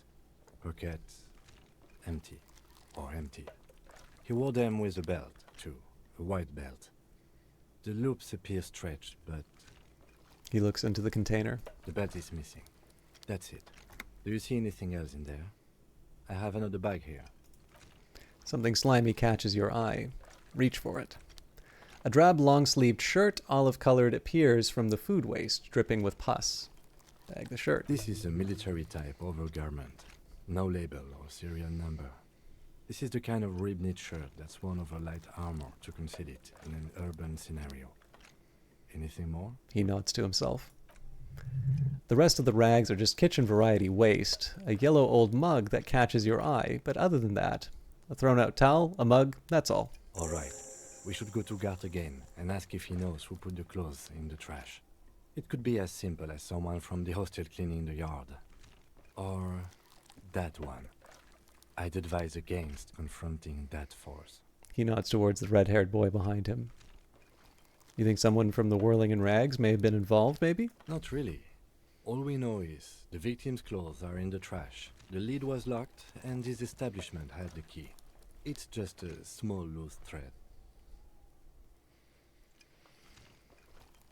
Yeah, we need to ask the kids who put them here. The fuck's he on about? Kids? The one, Leave that Kuno. He thinks you're an infant or something. the one behind the fence yells. See? Okay. Search the food waste. It's just organic waste, cold and slimy on your hands, apple and potato peels mostly, unidentified sludge, and the occasional chicken bone thrown in for good measures. But hey, what's this? What? A blue piece of plastic sticks out from the apple peels. It's shiny. Looks like the corner of something. Pick it out. Something larger. A clipboard. A blue plastic clipboard with moist papers hanging from it. They look badly damaged, but you can still make out forms and notes written in a man's handwriting. Officer, is that your paperwork? I don't know what this is. It is. Look, the plastic has the RCM street grid on it. You've even got an autopsy form in there. A miserable-looking slip of paper sticks to the board. If you don't mind me asking, how did this get in the trash? One, it must have been cramping my style. Two, it has a foreboding quality to it. Maybe I needed to lose it for the great bloodletting to begin. Three, I think I didn't want to be a cop anymore, so I threw it away. Four, someone from the Whirling in Rags threw it in the trash. I don't know, I'm boring, or I'd rather not talk about it right now. It must have been cramping my style. Officer, this is an official piece of paperwork. It probably contains notes on numerous ongoing investigations, and could even list undercover operatives, informants. I suggest integrating it into your style, for all our sakes. Easier said than done. How could this pathetic cabbage of copy paper and plastic ever become très disco? Challenge accepted. You should be on the lookout for stylistic elements that elevate this cabbage to heights unforeseeable. Alright, seems like a good idea. Right after the garbage, of course. Style your paperwork. Good choice. Soggy carton and some kind of food sludge welcome you back invitingly. Officer, this is sensitive information. You need to take this seriously. Okay, I'll do that. It would also not hurt to start taking notes on the case. He peers. Now, tell me what your eagle eyes see. Or are we finished? He peers into the trash, where soggy cartons and rags stink uninvitingly. I'm really enjoying it, Mojo Storm. I'm quickly getting to the points which I haven't seen before, but also just the variety in terms of the game. I'm definitely running into some stuff that I haven't seen before, and in fact, Oswin Meow in the chat here has played this to completion, and it was very, very enjoyable to watch her play it. All right, he peers into the trash where the soggy cartons and rags stink uninvitingly. Some items, such as the ledger you found, are interactable. Go into your inventory and select the Interact tab to read your paperwork. The mug. I'm getting that mug, too. You pick out a broken mug with an oddly racist depiction of the yellow man frolicking in saffron. An antique? Only in its social sensibility. Sorry. Only in its social sensibility. That's a really good line. Yeah, Mojo Storm. Actually, so, this will probably surprise some people. I don't want to spend too much time talking about things that aren't Disco Elysium, but one game that was endlessly recommended to me and was difficult for me to get into was actually Sunless Sea. And I realize this is very funny for me to say because people, it's the same developer as Cultist Simulator. And, I obviously really, really like that game and, we get along well. But I know it's also true that game was really tailored towards the people who played it in early access, which means that it's one that is much better in sort of its mid to late game than it is in the start. And in fact, it did take me a while to get into the game from that start. So there was a long time when I was wondering what everybody was really seeing in Sunless Sea. Now, in the case of Disco Elysium, I think in general the opening is really strong. And again, it kind of depends on what your actions are. I definitely recommend embracing the madness for the most fun. But there's definitely some good writing and so there's two things. There's definitely nice stylish lines. So, you pick out a broken mug with an oddly racist depiction of the yellow man frolicking in saffron. Question, an antique? Response, only in its social sensibility. That's just very amusing. That's a well done line. But it's also quite obviously going.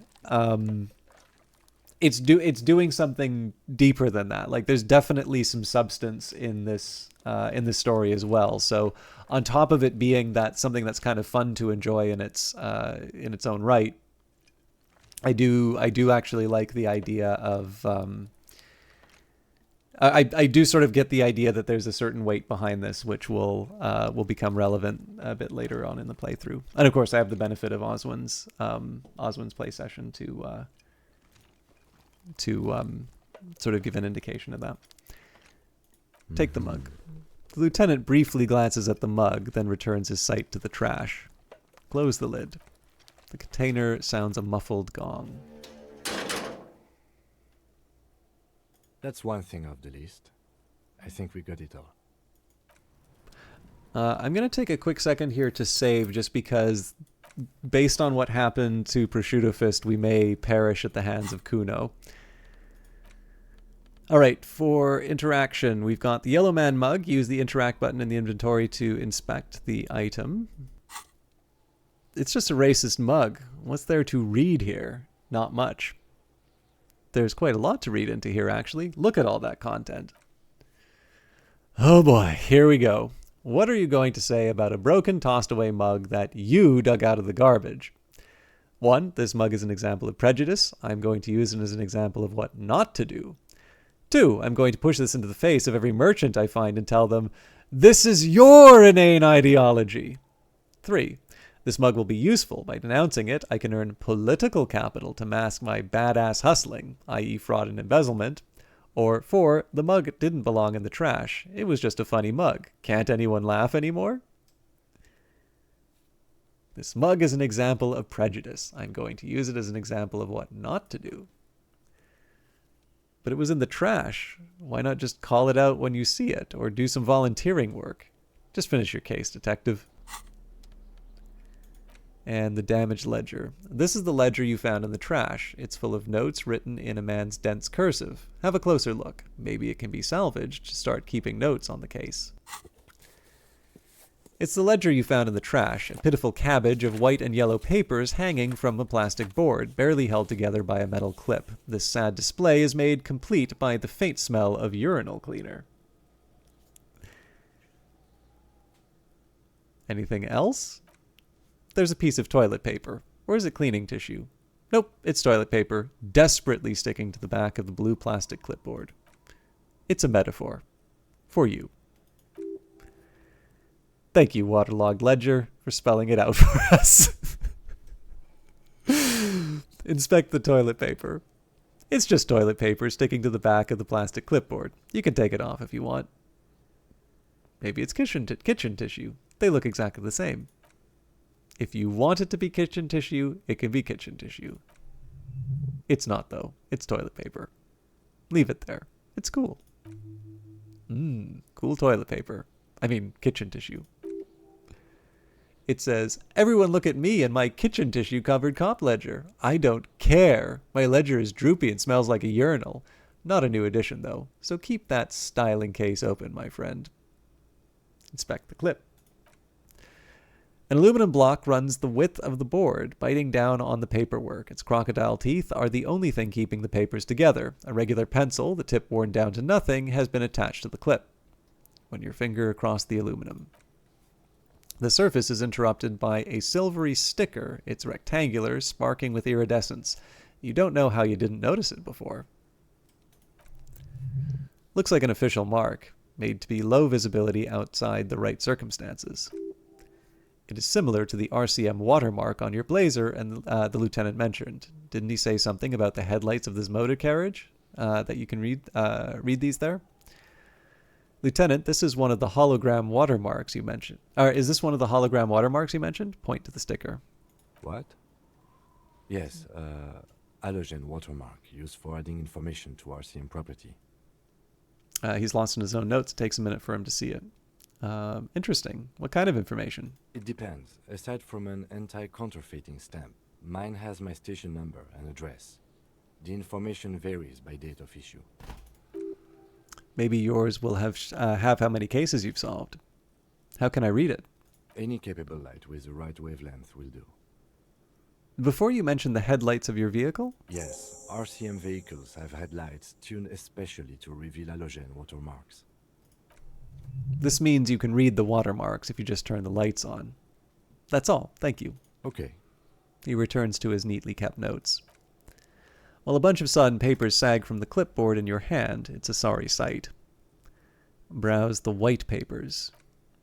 They're not exactly white. They're yellowed in patches by sunlight and alcohol and covered in dense blue handwriting. Ink escapes into watercolor patterns, reaching its tendrils across entire pages. The paper itself is checkered with faint red lines forming short paragraphs. Once in a while, there's a red stamp that exclaims, "Case files, commit to paper." The case files themselves are plenty. You count more than 100 sodden, crumpled-up earmarked pages falling apart in your hands. They appear to be sufficiently organized and extremely dense, if mostly illegible. What is in there? What are they about? Work, strife, poverty, the Jamrock Quarter. These are handwritten logs of investigations dating back to January 51 this year. The exact number is hard to estimate due to missing pages and an odd naming convention, but there are at least 20, maybe 30 cases. Undertaken, not completed, mind you. It's the middle of March. You have attempted 2 cases a week on average. What do you mean? Is that all? So that's it. Is 2 cases a week a good caseload, Lieutenant? There was mention of a naming convention here. Count the pages. I have to open an official case as their room, or I'm done inspecting these. So that's it. The notebook is annual. It says 51 on what remains of its cover, a molten strap of cardboard. Everything prior to this must have belonged to a previous volume. In short, there was more. Is 2 cases a week a good course caseload, Lieutenant? Huh? 2 complex cases to undertake is a lot, yes. You really have to push yourself. I would not suggest it, lest you start making mistakes. 2 cases a week appears to have been my load, Lieutenant. I'm not sure if I completed them, though. 2? That's a lot. I didn't mean to say you are making mistakes, by the way. That was presumptuous of me. I'm sure I made plenty of mistakes. It's okay. We all make mistakes. Hello, Seasant. How you doing? He nods and then turns back to his own case files. Like a fan of gills, the checkered papers dry in your hand. The handwriting is extremely dense, if mostly illegible. There's mention of a naming convention here? Yes, it appears you employ a, shall we say, robust yet literary system. Each investigation has its case number written on the margins, yet, still more tellingly, most are accompanied by a name. A title, one might say, one that draws inspiration from Snoop fiction and Vespertine cop show staples. Oh my, and they're written in capital letters, too. Yes, in all capitals. One is called The Next World Mural, another The Square Bullet Hole Murders, another yet The Unsolvable Case. More? Others appear more lighthearted. The Guys on a Couch in an Unexpected Location, and The Murder at the Hookah Parlor. Even the rare article-free Collapsing Tenement murder features prominently throughout. It's going to take an effort to piece these case files together, but it can be done later, once you're done inspecting them up close.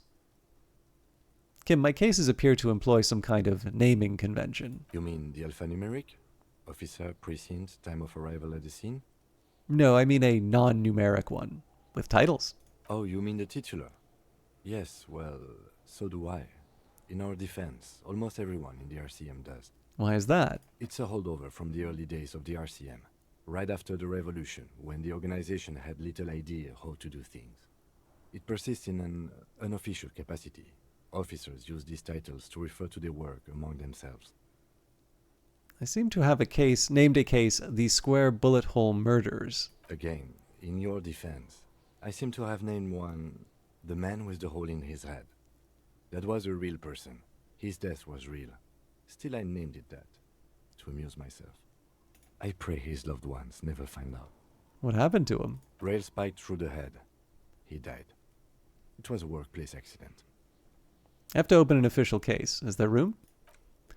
There is for precisely one more. 15 pages near the end remain untouched by the damage. The checkered grid forms a structure of passages, breaking the case into subtasks to accomplish. Once all these tasks are accomplished, the case is complete. Commit to paper using the pen Lena gave you. The tasks you completed flow out of the kind green ape pen to in a brash-free hand similar to the rest of the letters. The wording comes easily. It's almost robotically simple, a language developed for mental rigor and simplicity. Inspect victim's body. Get the body down. Interview the cafeteria manager.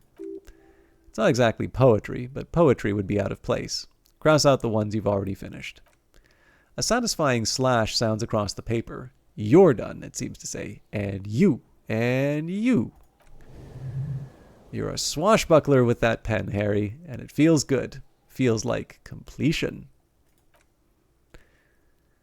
Things to be done and things already done, the composition of reality. This is an extremely useful tool for a detective of the Citizens Militia. Now all that remains is to name the case.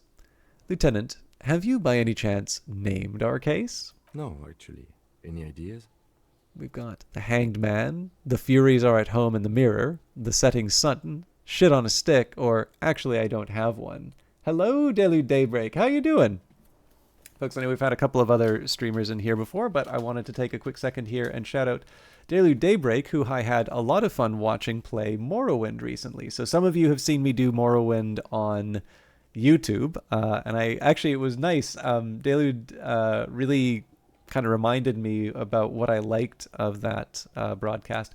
But I actually know Daily Daybreak from the very kind host that they gave when we did Rift of the Necrodancer. And if you check out her channel, as I suspect you will and should, you'll notice the Crypt of the Necrodancer logo, or not logo, but the main character as the profile picture.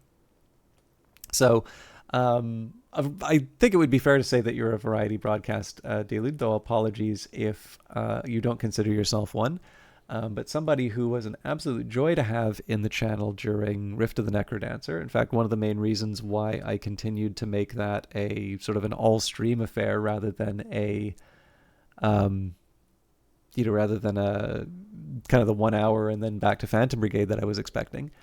But it was a lot of fun, and actually I've lurked a couple of times in Daily Daybreak's stream because our hours do seem to be a little out of sync, but I do really have a good time when I'm in there. And again, it's a little bit like Prosciutto Fist and Viridian and all the other and Oswin. Sorry, I don't mean to forget people, especially after Prosciutto Fist has been outed in the middle of a chat for forgetting people's names. Shameful. Anyways, but no, I mean it's a way that a lot of the people that I've wound up talking about, somebody just either they stop by your channel or you happen across them because of a game that you're playing, and it's been a lot of fun to just kind of go back in and keep viewing, returning. So Delude is a very recent addition to that list of people that I'm very happy stopped by and that I've been able to keep watching. Now, I don't know if you've ever played Disco Elysium Daily Daybreak, but this is a lot of fun to play. I don't know if it's a lot of fun to watch, but I'm having a good time with this. I'm also going to go for the quote from the beginning of the game. The Furies are at home in the mirror. Furies? Yes, well, I don't know. I have to be honest, I'm not experiencing the internal strife that it refers to. And also... It's obvious he doesn't like it. He furrows his brow. Could you make it less poetic somehow? Just a normal case name, Think, what would that be? A good normal name. I went for a thinker because I am a world-shaping genius, Cecint. I would have thought that would be obvious. No, definitely the thinker was the most appealing to me. Although Oswin mentioned she went for the feeler? I can't remember who it was. The high intuition character. And that one does seem like an interesting one, but I don't know. I feel like if I'm going to be playing a detective game, especially, I will tend to do. Yeah, I've actually ever since I did Divinity Original Sin. Divinity Original Sin is absolutely brutal if you don't know what you're doing, and so I do tend to go for presets in RPGs now, just because I'm not clever enough to be able to handle what they throw at me. I've never played, but I am familiar. I know Awkward Zombie has done a lot of comics on that. Oh, I didn't know this. I'm actually not familiar with Awkward Zombie, but now it gives me something to look up. Yes, you know what the normal name is, but it's so plain. Anything else, please. The setting sun. Okay, okay. It's a good name, but it has one problem. This case has nothing to do with the setting sun. At all. It has nothing to do with that, so something more concrete, perhaps? Do you have something concrete, mundane, usual? The Hanged Man. Great. That's great. That's actually what I was thinking too. The Hanged Man. Good, strong name. We have a very good name for the case now. I'm going to start calling it the Hanged Man. It's good we sorted this out. I'm done inspecting these.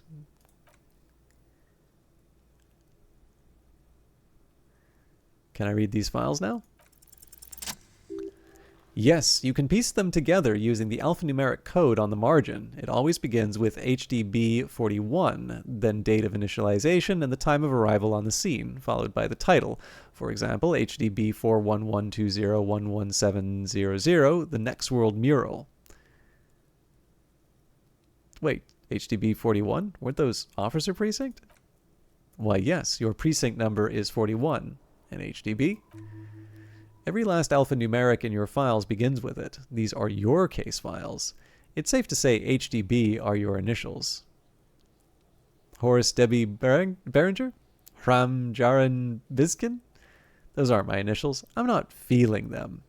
Wow, I don't know what to say to that. I got nothing here either. Logic really isn't the best faculty to have with conversation with, but it's the one you got. So sorry. How long does it take to read a case? It takes about half an hour to piece one together using the system you've devised. Where would you want to start? I can revisit this.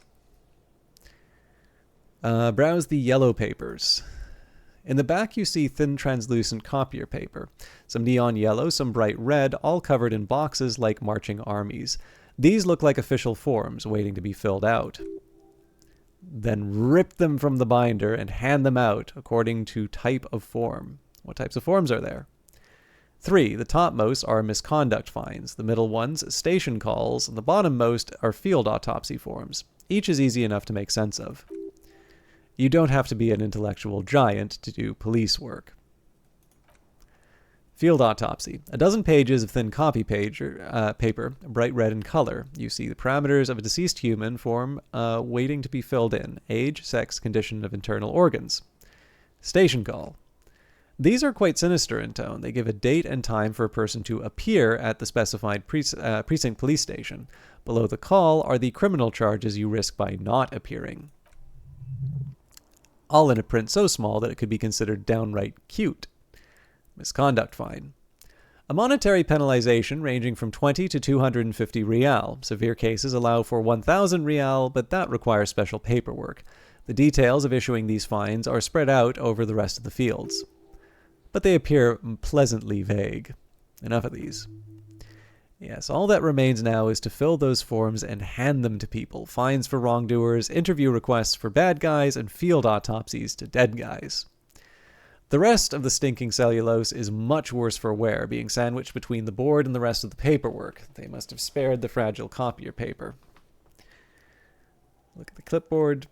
It's made of dark blue plastic, hard enough to beat someone to submission with. The edges are rounded, however. The U4-sized board feels thick and heavy in your hand.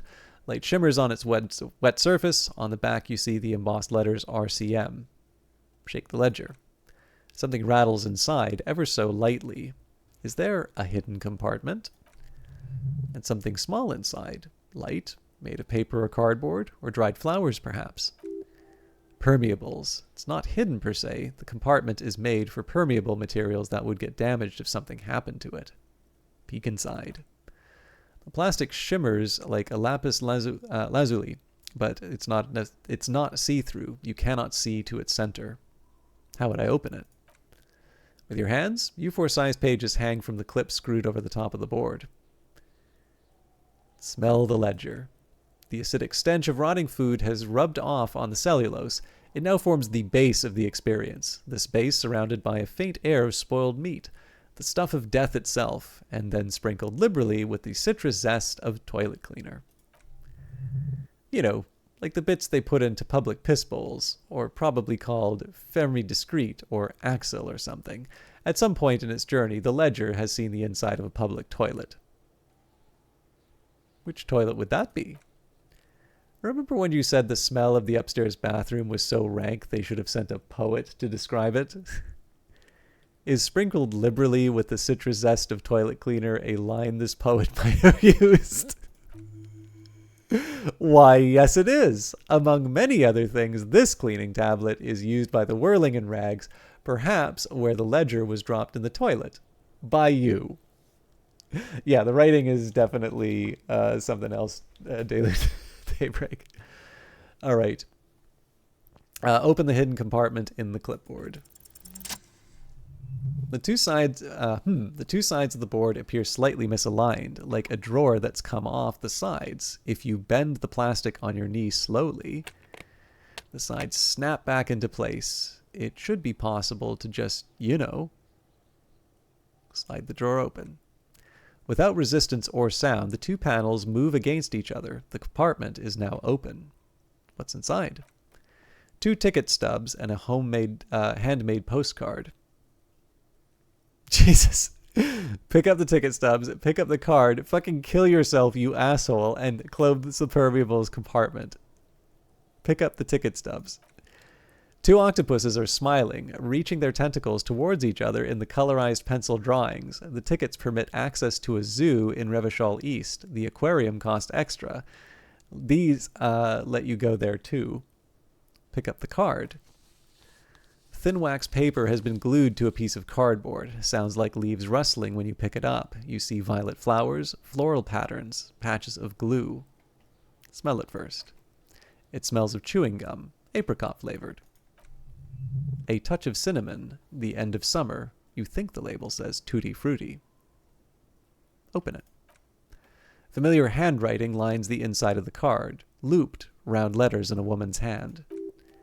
A young woman in her 20s. There is care, effort, and a smile, you think, although that is not something you can read from someone's handwriting.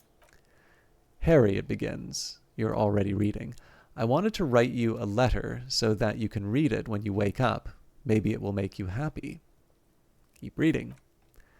Your head shakes holding the card. Every morning when I step out and you're asleep behind me, it says, I find a little piece of sadness in me. I carry it in my chest down Voyager Road. Every step I take, it grows. By the time I reach the fuel station, it has filled me entirely. I step on the light rail and look back. Sparks fall from the bow collector. I know it will be like this until late afternoon when I get off the 42 and walk back to you. Keep reading. You. Every step I take will get lighter. It almost makes me run. Sometimes I do. I can't believe I met you. I can't believe the happiness I feel with you. You have a vast, vast soul, and I will always, always come back to it. Keep reading. Kisses, kisses, kisses. You feel the air sucked out of your lungs and the blood sucked out of your head. Everything around you gets dark. Small white dots appear. Sparks fall like snow from the bow collector. A streetcar distancing. You feel the ledger slip from your hand. No! Hold on! To what? There's nothing. Detective, is everything all right? Fall sideways.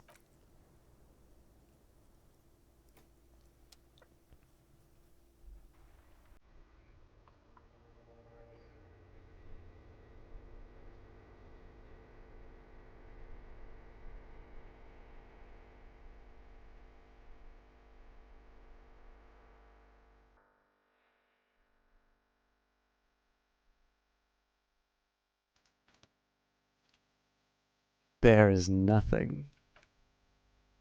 Nothing? Nothing, sad brother. No treachery, just blackout.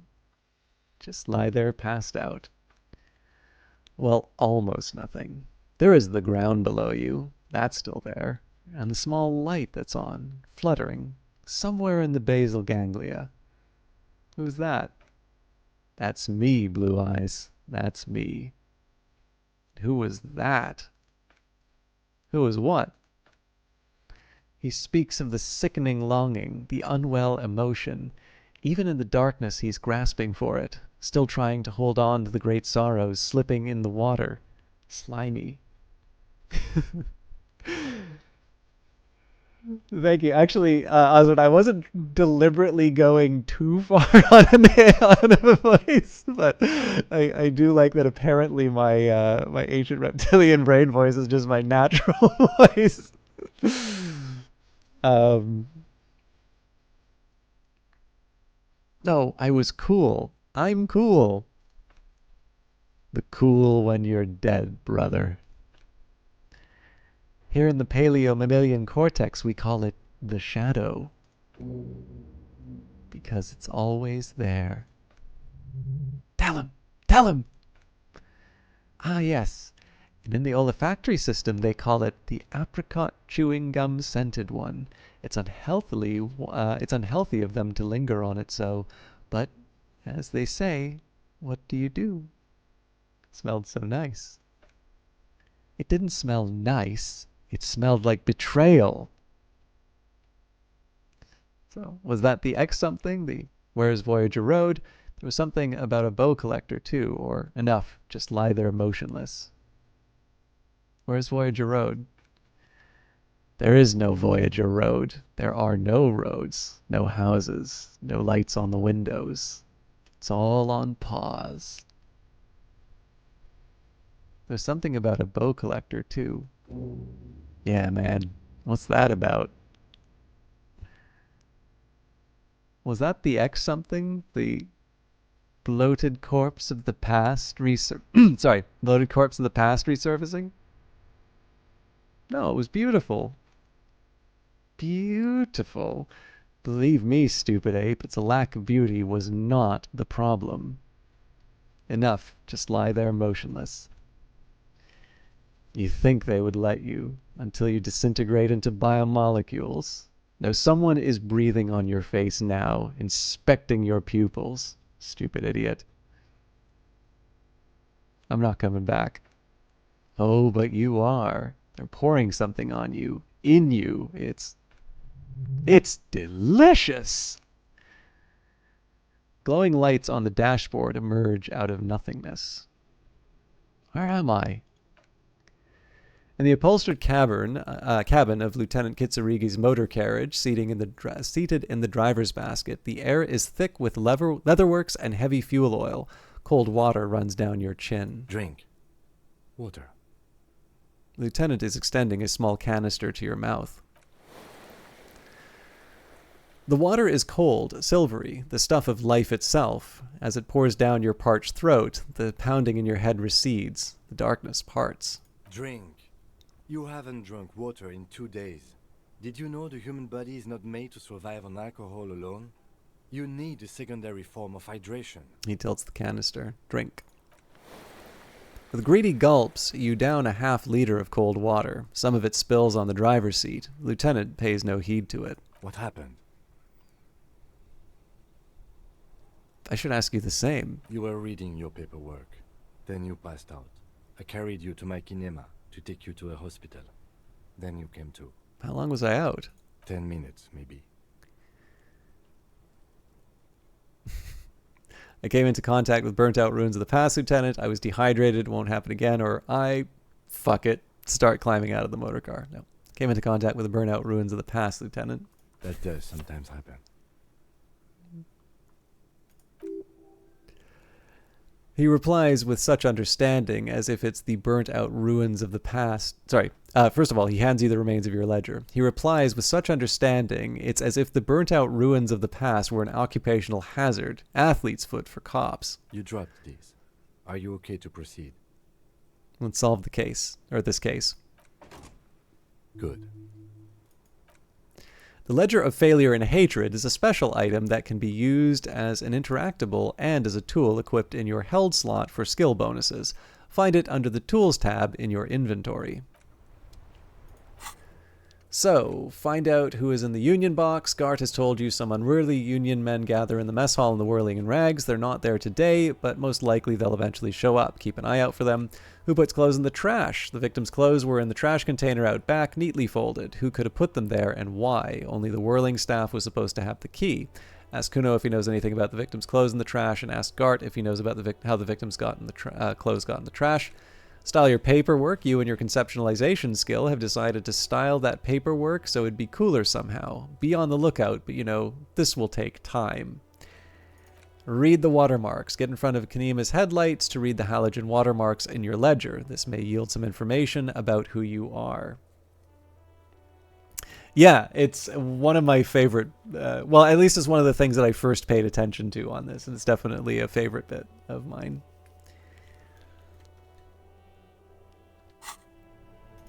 All right. This is the same ledger you found in the trash, only worse somehow. It makes you think about the letter, about the woman's handwriting, about not wanting to get out of bed in the morning. So it gives Inland Empire and empathy, but less authority. So I'm willing to work with this for a bit. Before you stands a motor carriage. The bodywork is covered in blue and white livery bearing the number 57. This must be the infernal machine that tore you from oblivion, the Kupri Kanima motor carriage. Open the door. In the cabin, you are welcomed by a set of steering levers, a radio microphone on a hook, a pull-out toolbox under the seat, and the soft glow of the fuel preheater gauge. The scent of leatherwork and heavy fuel oils washes over you. Kim, how do I turn on the headlights? All right. Ready? I turn, you press start. It's next to the preheater. He turns the preheater on, waits, takes out his keys, and says, press engine start. Dashboard lights up with an orange glow. The rounds per minute gauge jumps, and the engine of the Kupri Kanima comes to life with a whiny growl. Like a leopard waking from its sleep, yawning and roaring at the same time. Press the button labeled headlights. The lights unfold with a little click, casting electrical light onto the ground before the vehicle. There you go. I'll turn them off from the remote once you're done. We just need to stand in front of the machine now. Close the door.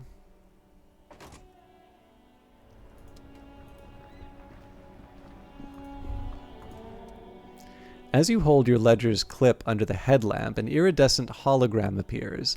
A street grid and the veins of a great river. A familiar sensation washes over you. Hello, Ionix. How are you doing? Yes, it is still my birthday. But it's really... my birthday only exists as an excuse to change up the streaming schedule, so... This is the game that I'm going to have to ask you to bug Pro to play every single day until she gets to the end of it. It's going to be the Baldur's Gate 4 of her stream. Thank you, Daily Daybreak. Again, it's not... I feel like I'm past the age where... And thank you, Mojo Storm. I feel like I'm kind of past the age where... birthdays are like, I demand to be king for a day. Like, I think pretty much once I was out of, grade school, that was kind of the case. But it is kind of, it's something that people still mark, and it's sort of nice because it's tell that to your girlfriend. It's a nice opportunity. Like December, I normally do something special for Christmas, and sometimes that'll be, I'll read a story. So I read the Adventure of the Blue Carbuncle. That was the Sherlock Holmes story. There, I did Christmas Carol once. That was a lot of fun to read. And those ones I like doing because I do know for some people, like, they don't have anything for Christmas, and it is a chance for, for them to have something familiar that they'll like, and it just seems like a nice little small thing to do. And again, like in terms of something like Christmas or that, it's already a seasonal thing. People will understand, a bit of a shift in terms of a schedule. And likewise, I guess the other thing I would say is that, December only comes around, or December 25th only comes around once a year. And, I'm one of those lucky people where my birthday sort of falls on the opposite side of the year. So it's just a nice little way of having the occasional surprise. And I will confess, I had actually streamed this privately twice before. So once I did a unlisted YouTube video. This was before they actually got all the voice acting in the game. And I actually played this in my Discord channel. and basically anyone who was there was able to see it. But it was sort of a minor thing. But this is about the furthest I've gotten inside the game. I didn't go very far on either occasion. So, yeah, this was a chance for me to. And again, like, I don't want to make it sound entirely selfless. Like, it's also a chance for me to do something off the beaten track, and I like the option of doing that. So, it just happens to be a nice little way of crowbarring in something unexpected. All right, as you hold your ledger's clip under the headlamp, an iridescent hologram appears. A street grid and the veins of a great river. A familiar sensation washes over you. There she is. Revachol West. There is a note of pride in the lieutenant's voice. Around the borders of the watermark are dozens, no hundreds of micro-perforations. Look at the shimmering street grid. The rectangular watermark is overlaid with the logo of the RCM, and yet the major arteries of Revachol are all recognizable. They shimmer in the Kanima's headlights. Wait, look around you. A rat brazenly darts past you and disappears amongst the stopped lorries. In the distance, a child somewhere shrieks. A woman reprimands her in a voice no quieter than the child's cry. Ah, Martinez. He smells the air and says, "Where are we on this?" Point to the halogen map. Let me see. He takes the ledger for a moment and inspects it. Right here. He says, his finger near the top of the map, a segment of coast jutting out into the great ocean. Seems nice. No, it does not. The lieutenant says without optimism. Look at the perforations. There are many of them, and they are divided into 3 separate rows. Tally up the different rows. The first row has 18 dots. What about the next one? I would say not bad. Not bad for what? You don't even know what that means yet. What about the next one? The next is the longest. It runs all the way around the border and then some. Count them individually. You count 216 perforations. Considering that nice large number, a wave of pride washes over you, though you can't say why precisely. What about the last row? The last row has 3 perforations. 3? That's it? That's it. I wonder if these are the cases I've solved. Hey Kim, what do all these holes mean? Point to the dots on the watermark. Those are perforations. They represent your record as an officer of the RCM. They are your statistics, as it were. Nailed it! I should have guessed you'd keep a record. Officers often do. Let's take a look. Alpha male officers who are proud of their numbers often do. It's meant. The first row represents your years of service. 18 years. Okay, not bad at all. What did you do before you volunteered? I love these answers. All right. Wait, 18 years I've done this? Got drunk like a megastar? I walked the land telling whores and liars of the end to come, and there are 9,855 days remaining.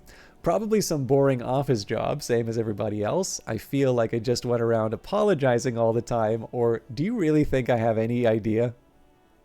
Wait, 18 years I've done this? That's what it says. I might have guessed even longer based on your age. What did you do all those blissful years of your youth? Got drunk like a megastar? Yes, that does seem quite likely.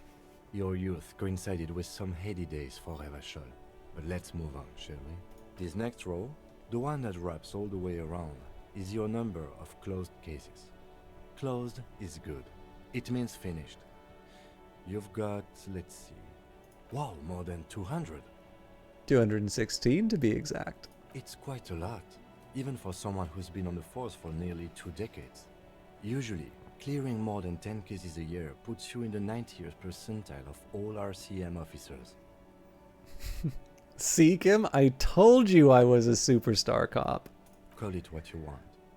You are a valuable member of your precinct. Now, let's look at the last row. Right. Those are your confirmed kills. You've got precisely 3 perforations there. So I'm a killer. For an RCM officer, especially Precinct 41, which is in the Jamrock quarter, it's rather tame. I mean that in a good way. There are certain officers who treat their kills like some kind of ghoulish game. If they do happen to solve a case, it's usually by accident. It's obvious the lieutenant doesn't think very highly of these officers. But it seems as though you are, or at least were, one of the good ones. So we have that to be thankful for. Have you ever killed anyone, Kim? Yes. He says, declining to elaborate. How do you handle the strain? Everyone has their own method of coping. Some more effective or self-destructive than others. He gives you a meaningful look. Personally, I find it helps to keep up a few hobbies. Like what? Oh, this and that. Let's not get into it now. Maybe I should find a hobby. Why not gardening? You've already got the gloves. He points to your yellow gardening gloves. Thanks for this. Lieutenant nods. Okay, let's go. Right. I'll go turn off the lights. He presses a remote control on the key. You can now see your statistics on your journal page to the right of the task description. Hey, nice.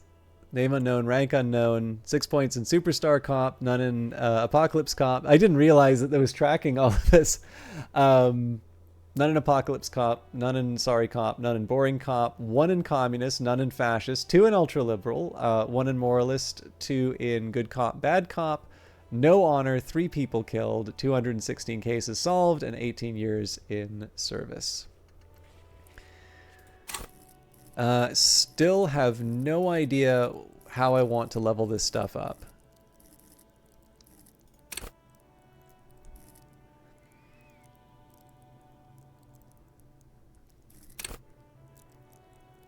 I am slightly tempted to put a point into visual calculus so I can investigate the scene again, but we can save that for later. Still working on Ace's Low. So we've got the bow collector. Sparks fall to the snow from the bow collector of streetcar number 42, slowly down the slope from Voyager Road and then east on the B206 across the river to where there are no closed factories or ruins to study at the academy. Electrical cables run overhead and the bow collector draws across them like a musical instrument. A flash. She's standing at the rear window holding onto the rail in a spring coat waving at you. Yeah, no worries, Daily Daybreak. I'm actually overtime here as well, but I'm trying to find a good spot to sort of wrap up. I kind of like to try and get the work that I want done on or like the tasks that I've been assigned on the body. But thank you for hanging out. I hope you don't feel like you need to stop by because I stopped by your place. Obviously, I think people should stay where they want to hang out. But I do appreciate you stopping by because it is a pleasure to have you inside the channel.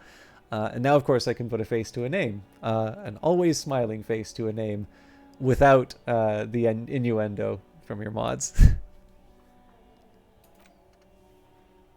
Or double entendre. I guess double entendres and innuendos are... Oh, that's good. Yeah, I'm hoping at the very least a few more people get to see Book of Hours. Book of Hours people have actually paid me to broadcast on their Steam page, so I sort of feel like if I can... Entendres, you're beloathed. Yeah, they've paid me to stream on their Steam page, so I feel like if I can draw traffic to them, they're getting their money's worth. Anyway, sorry, I didn't mean to extend your departure, but always a pleasure to have you in here. And I hope I get a chance to catch you streaming, whether it's Morrowind or something new. All right, White Morning. Minus authority, little guy gets further and further away. You see yourself from above. You're passed out on the blue tiles of the hostel room floor. Even from the distance, you can see your eyelids flutter at the mention of what? A great white object, letting out its sweet smell like a lily of the valley. The little man's forgotten its name, but he still remembers the feeling. And look, he moves. The feeling animates him. He instinctively reaches out for the feeling's best friend, a bottle of Commodore Red. He puts on his disco clothes and gets smaller and smaller. So again, I did kind of want to see the long-term consequences on these just because I really don't like the idea. I, as much as I can, I try to resist the urge to look up wikis on games. And I realize that for RPGs, like you basically can't play an RPG today without looking at what the consequences of certain choices are. But the first time I tried to go through this, I took the perspective of like, I'm just going to take every thought as it comes in. And I found out that not only does that fill up the thought cabinet very quickly and you need to pay to get the next few levels of it, but you some of them have negative consequences. They will reduce your stats, and I don't necessarily want to say things like I won't take anything that will reduce a stat, but it was kind of clear to me that I couldn't get away with the, just take whatever comes by first. So I wanted to, at this point, I just want to see what the long-term consequences, and it's a little bit different from what I would normally want, but cool. +3 shivers. I have absolutely no idea what that does. And white morning. Okay, cool.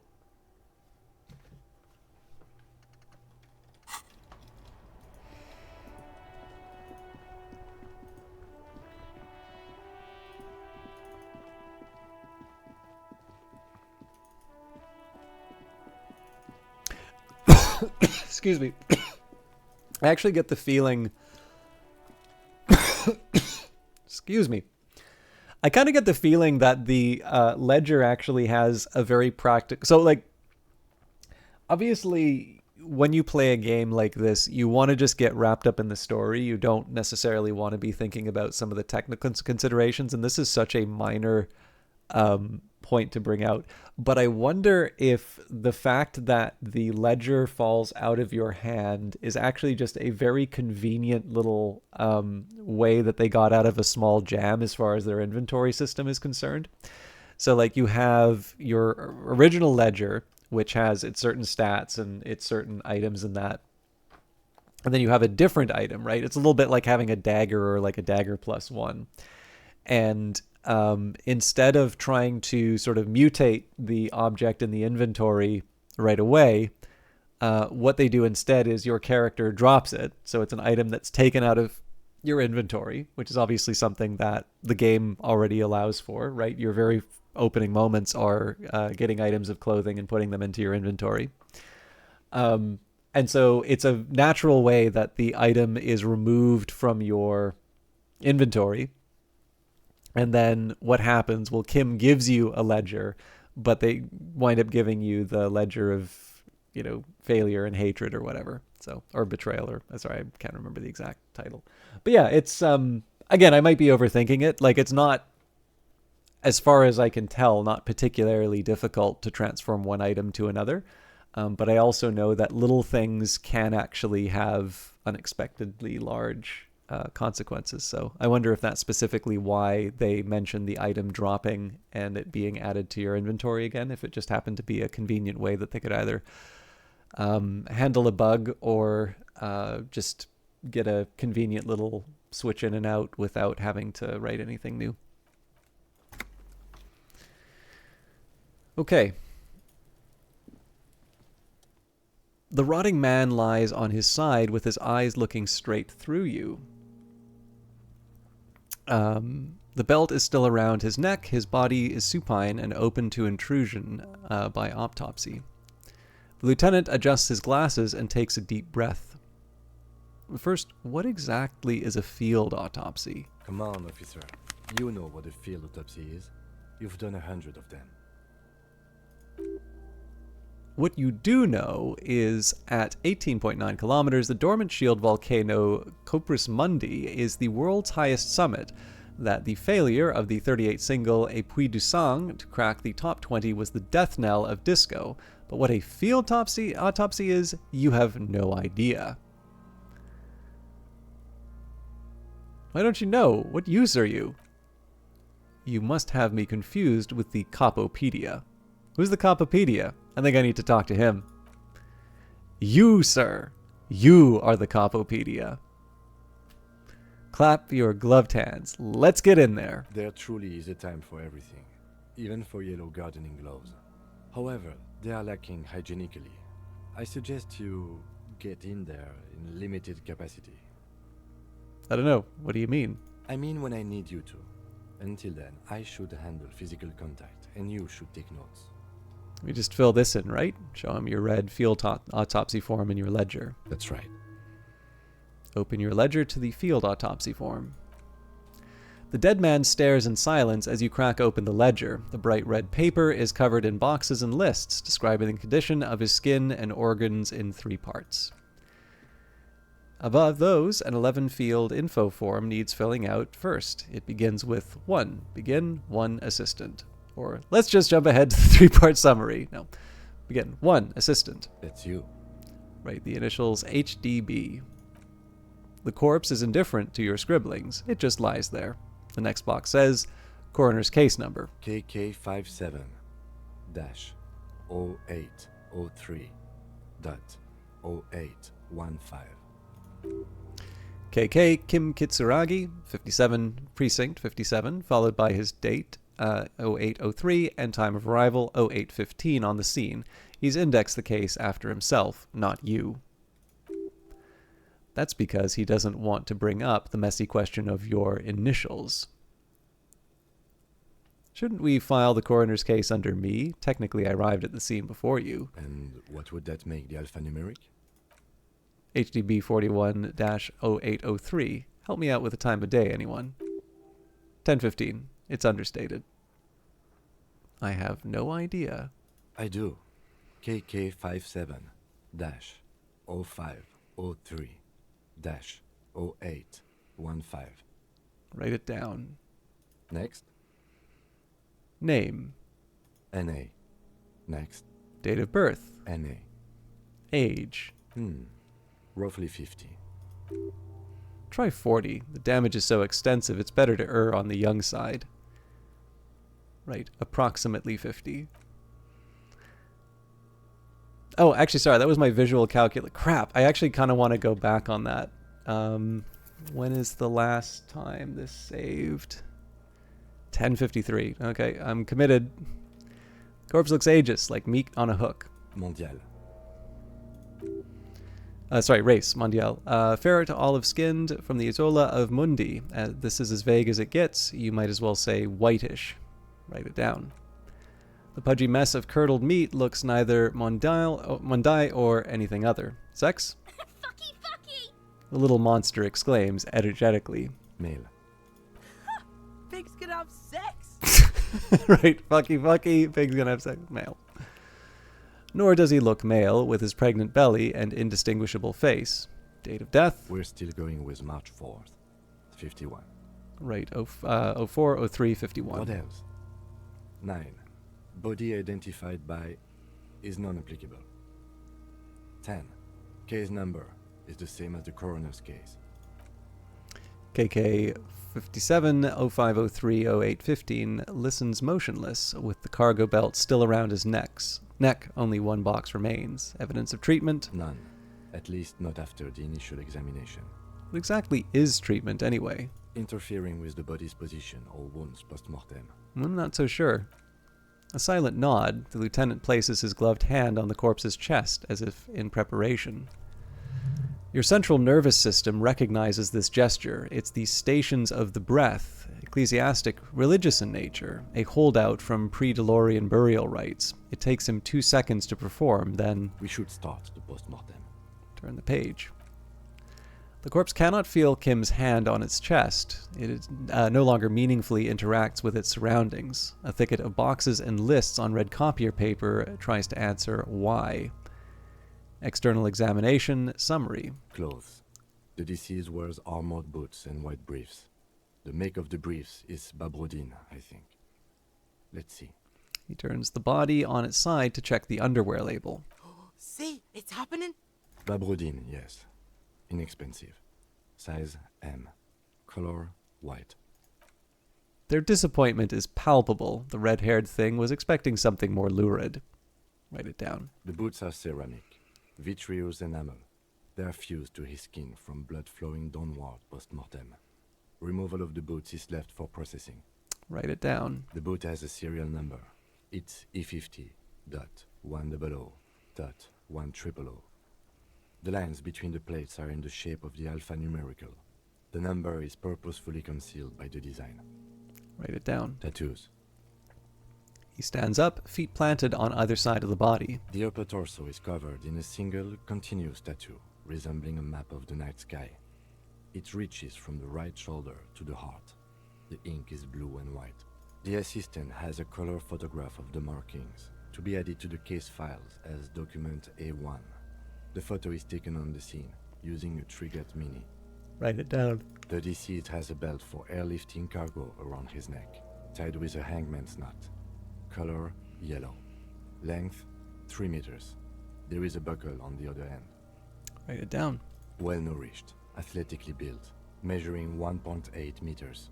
Generally consistent with age, about 50. Preservation is good. Ambient temperature below freezing. Body hair is light brown. Distribution is consistent with the age. The deceased had male pattern baldness. Hair is combed back, short. Write it down. Short, light brown, male pattern baldness. Lividity is consistent with hanging. The head is congested. Contusions are present on the head, chest, and thighs. Consistent with stones thrown post-mortem. Low velocity. Fucking low velocity? You think Kuno doesn't know what you're talking about? Velocity was fucking max. The kid explodes. Talking shit about Kuno's velocity. In addition, there are bite marks on the face, scalp, and chest. Consistent with predation. The lieutenant pays no heed. Write down. You get your mark. Lieutenant produces a small folding knife, with the other hand pulling on the belt. He starts cutting into the polyester. The stench is horrid. After a while, it's obvious the material cannot be cut. The steel wiring. There's too much of it. We need to remove the belt so we can get to the ligature mark. May I try? It's no use. We should get chain cutters. You can try with them. I have a pair in the toolbox of my kinema. Let's go get him. Damn corpse. We had a good rhythm going. The lieutenant gets up and brushes his pants. All right, let's go for the...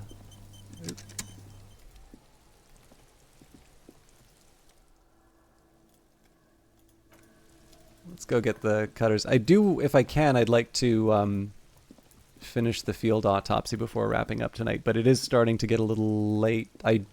So I found out that my commute to work is longer because they're doing some maintenance on the light rail. So I do actually need to get up a bit earlier as a consequence. That, or I'm paying for an Uber, and I'm not paying that for a couple of weeks. So I do need to be a little more conscious of when I wrap up, but I did say I wanted to finish off the autopsy. So inside you see a set of steering levers, a radio microphone, a pull-out toolbox, and the soft glow of the fuel preheater gauge. Pull out the pull-out toolbox. Metallic drawer slides out from under the seat and clicks into place. The tools inside are neatly organized. Take what you need, officer. It's going to be a long case. I'm not protective of my tools, like some men are. He's clearly a little protective of his tools, but what can you do? Work is work.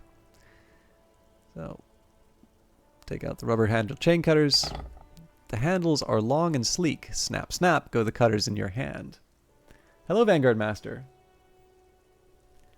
Yeah, I'm quite enjoying Disco Elysium, actually. I hope things are going well with you. You can do good work, and thank you for your messages earlier today. You can do good work with these. Cut chains, locks, ropes, especially belts. Take the red tip pry bar. The pry bar feels nice and cold in your hand, heavier than you'd think. Useful for opening all sorts of doors and lids. Take the hand-cranked flashlight. It's robust, weatherproof, and well-made. Police issue. Blue. Lets you see things in the dark you would otherwise miss. Push in the pull-out toolbox. The pull-out toolbox slides back into its nest. Preheater gauge casts a warm glow on the steering levers and the radio on its hook.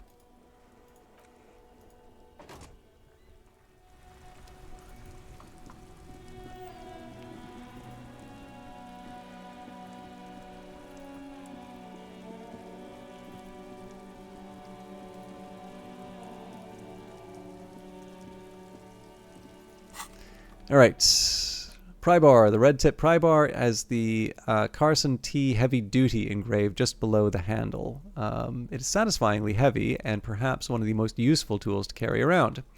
A police flashlight bearing the logo of Grundstellung RAO. A small dynamo packed inside of its handheld illumination device theoretically gives you the ability to produce a tiny amount of electricity at any time, anywhere.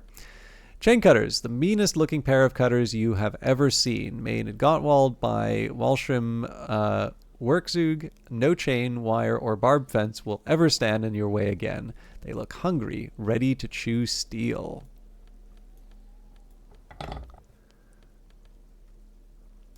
All right. Have fun. Thank you for stopping by. The rotting man lies on his side with his eyes looking straight through you. The belt is still around his neck. The body is supine and open to intrusion by autopsy. The lieutenant adjusts his glasses and takes a deep breath. External examination. Now that we have the chain cutters, let's cut the belt. Mm-hmm. He shows you with as much precision as you can, please. He shows the point on the man's neck where the belt cuts into the flesh. See, my pig is gonna fuck his head off.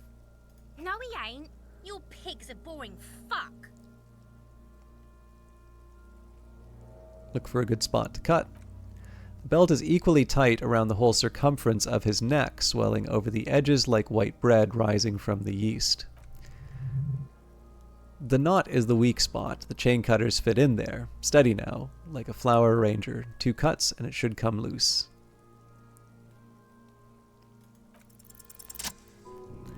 After some deliberation, you sink the cutters into the knot, tying the belt together. You squeeze the rubber handles together, sweat forming on your brow.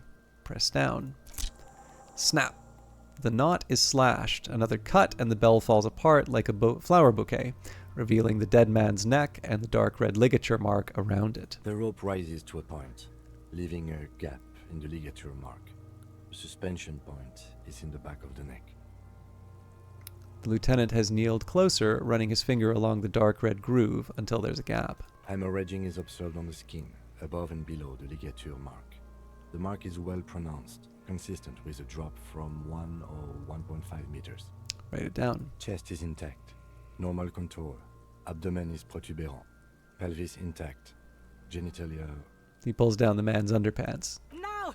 Let's get out and see! I fucking knew it! Genitalia is male and unremarkable. No evidence of injury. Inspect the genitals.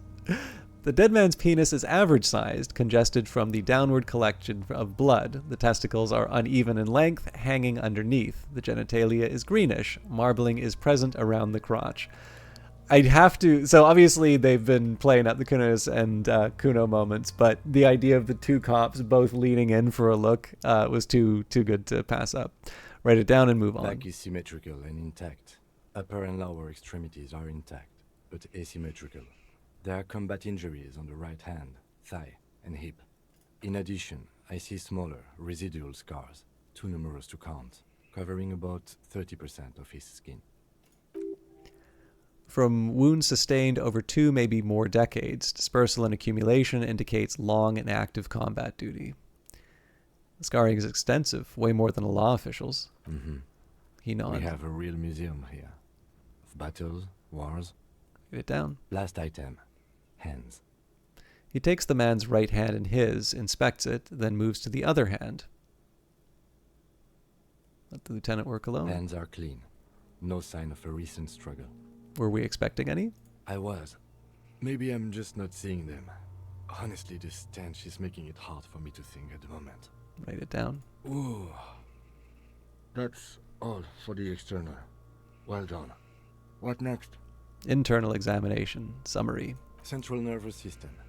I have nothing. Do you have anything on this man's central nervous system? Of course, there is a moral to be drawn from it. A moral to this story. If I may add the moral of this story... What would that be? He looks at you inquisitively. The dead man looks too, with barely contained excitement to hear the moral of the story. The brain is very vulnerable to compromises in its blood supply. I think that may well be the moral of every story, officer. The lieutenant grins. All right, N.A. Good. Musculoskeletal. Purge fluid is coming from the mouth. Not injury related. Eyes and tongue protuberant. Hyoid bone. Let's see. He gets in close to the mouth hole, eyes squinting from the stench.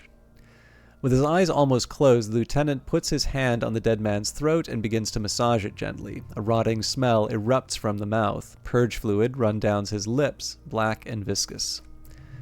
You hear cracks as the lieutenant moves his sharp fingers inside the flesh, like the creaking of an old house at night. Yeah, jack that fucker off! The hyoid bone is fractured. The rest of the musculoskeletal system is intact. Unremarkable. He says after a while. Respiratory system. Back hunched as if in prayer, he begins to pry open the dead man's jaws. He starts to exert more force. Both hands are used. Oral cavity shows no lesions. The victim has received dental implants, possibly after a combat wound. Mouth swollen. Hemorrhaging present in mucosa of the lips and mouth. Look inside the dead man's mouth. No scream, no sigh of relief rises from the darkness inside. It's humid there, sickly sweet air unlike anything living. You feel like you're about to throw up again, straight into that mouth of his. Look deeper inside. Oh. It's hard. Once more, you taste stomach acid on the back of your throat. A contraction. Your throat pumps a little something from your stomach and into your mouth. You're forced to swallow just to keep looking. Inside you see darkness, just a mess of meat and darkness. Mute silence as always. Hemorrhaging present in mucus. The lieutenant repeats impatiently. He lets go of the jaws. The mouth snaps shut before you. Write it down. Hepatobiliary. Na. He wipes his brow. Why? Didn't we have anything? Are you a hepatobiliary expert? He looks at the corpse's stomach with a mixture of tiredness and disgust. Hepato means liver, and biliary, the gallbladder and bile ducts. Am I an expert in those things? Nothing in your alcohol-soaked memory directs to having forensic expertise on either one. I don't think so. Neither am I. And that's it? That's it. N.A. Same for toxicology and serology. N.A. Both? Unless you have untapped reservoirs of knowledge there. Reservoirs? No, but do they take obscure trivia and odd tidbits? Would obscure tidbits and odd trivia fit the fields? No. The completionist in me wonders if there's something we could still do. Like a toxicology screening? At this stage, I doubt processing will find anything, even if he was brimming with cocaine. But still, you should add a request. Write NA and add toxicology requested. Cardiovascular. The body exhibits heavy lividity. Blood has gathered in the hands, feet, and neck. Hypostasis is visually consistent with the hanging. Write it down. Gastrointestinal. He breathes a sigh of approaching relief. This is the last field on the list. He looks around to the ground, the pool of feces there. This will do. Digested semi-solid food in stomach. Voila. He touches the corpse, bloated lower abdomen briefly. Write it down, omit the voila, or write it down and keep the voila. Omit the voila. What's next on the list? Description of injuries, summary. Let's see. We have bite marks, contusions on the head and chest, and a ligature mark encircling the neck. You'll need 3 fields. Leave a 4th one too. Be thorough if you want maximum results. Bite marks. Head, chest, and scalp bite mark injuries. Predation by birds has caused damage to the body. Odontologist does not need to be consulted. Write it down. And your opinion, officer?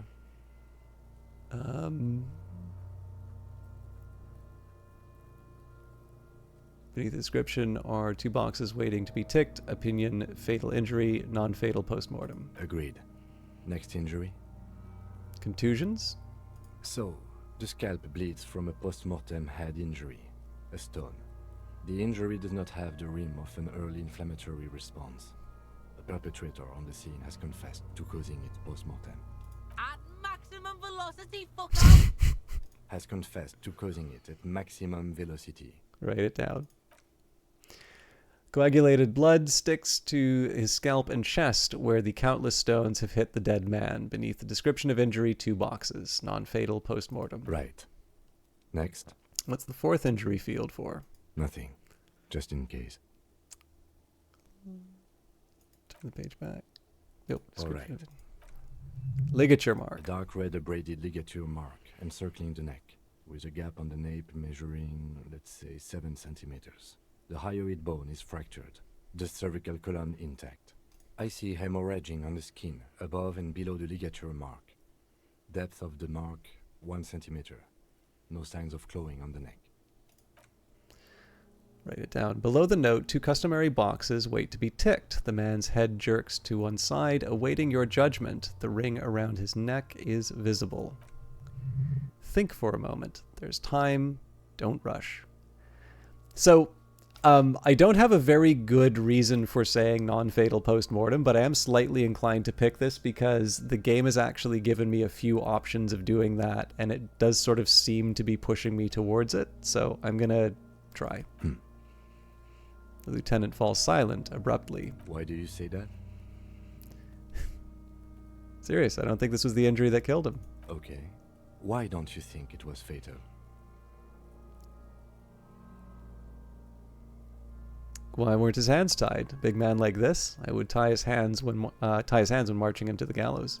Honestly, I'm not sure there weren't marks on his wrist.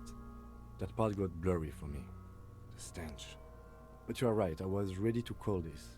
Now I think we should leave it empty, at least for the time being. Let's wrap this up. I pronounce this field autopsy over. He produces a small plastic roll from his jacket, a body bag. First, how did it go? It was an irregular field autopsy. We did not establish cause of death, which is supposed to be the goal of an autopsy. But, personally, I do not see this as a parameter for success. We also requested a toxicological screening. That was thorough. The results should arrive in a couple of weeks, if we are lucky. I will not hold my breath. We were thorough with the list of injuries, too. We described them all in detail. What is there to say? Given the circumstances, it was a professional field autopsy. What now? I need a copy of that autopsy form. Then I will drive him to Faubourg. I've got a copy of the autopsy pages. For processing. He looks at the dead man one more time, then at the slip of red paper in his hand, then at the corpse again. You tilt your head, also looking at the corpse. I'm sure we didn't get everything. There's always something. All right, let's try tell me who you are, dead man, one more time. I'm gone.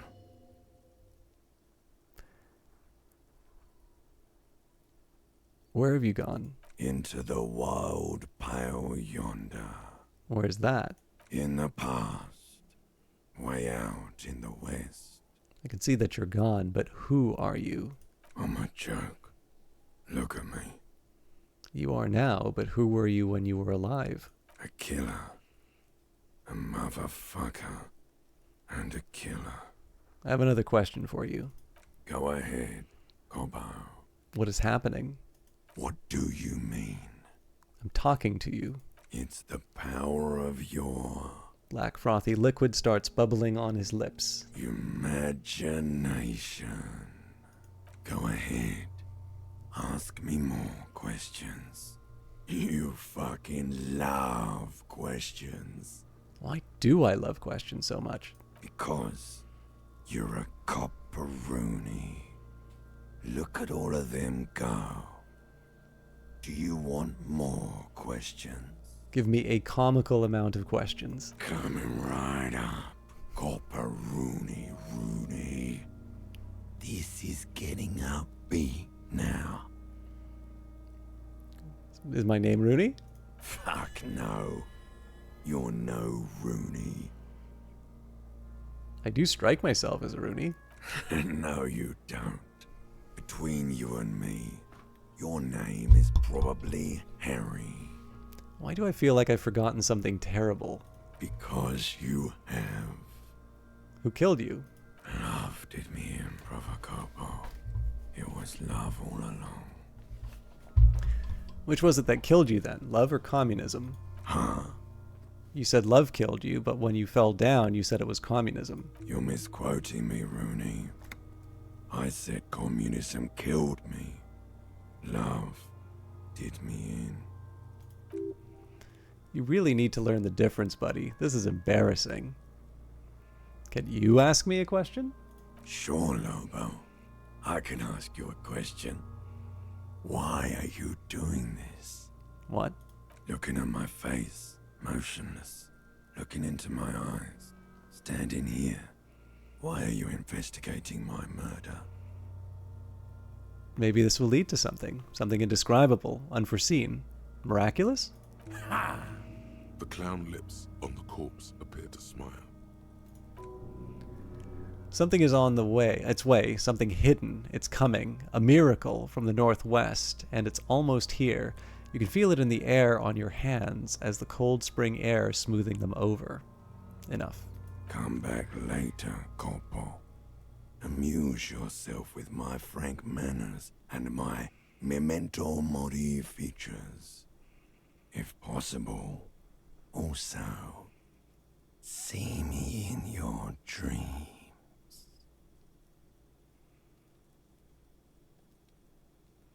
You can come back and look into this face anytime you want. Ask me your little questions fresh in your memory. Great. Search the body one more time thoroughly. Yeah, no surprises there. You run your hands over the victim's cold body, his limbs, his torso with swollen organs. Maybe you should be more thorough. Look under his fingernails like Kim already did. His fingernails have turned dark. They're chipped and quite long. There is dirt under them. That's all. Do you think we missed something? There's something we're not seeing. Okay, well, we are in livor mortis here. He is disintegrating. We need to refrigerate the body. Hello, if we Elminster. want to conduct another examination, and we need to do it fast. Can't just hang out here for a while longer? Or, okay, where do we find a fridge for the body? It would have to be industrial in size. Let's start by asking Gart at the Whirling in Rags and the Fritz store down at the gates.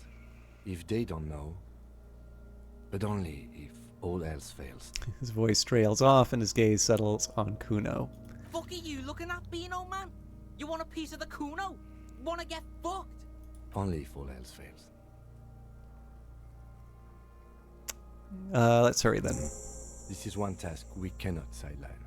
With every hour, whatever we are looking for will become harder to find. Aces low.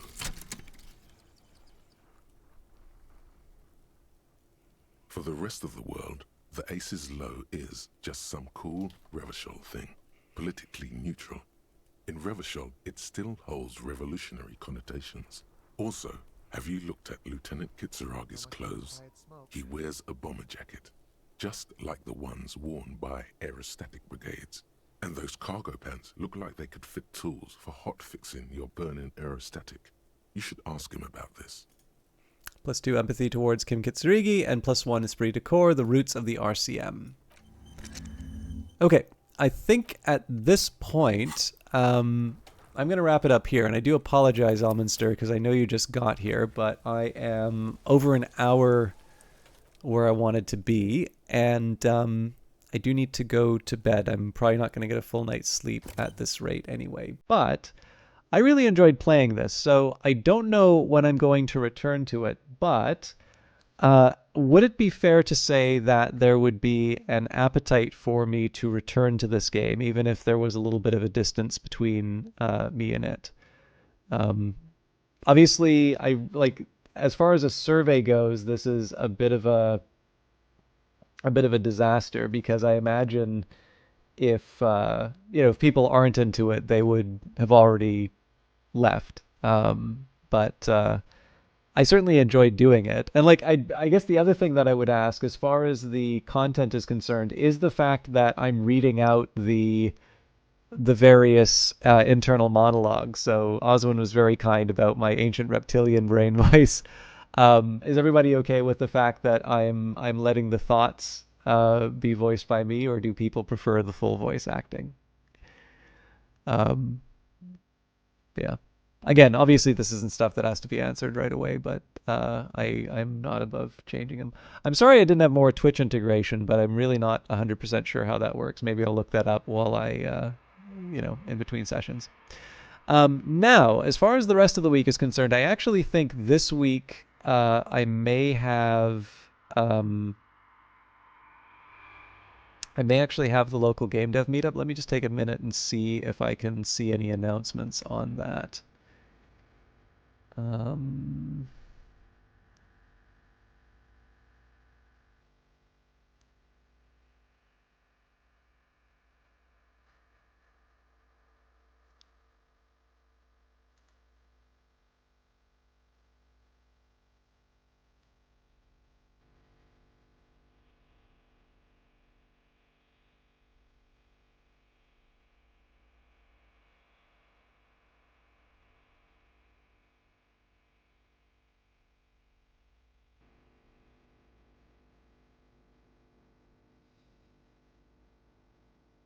Okay.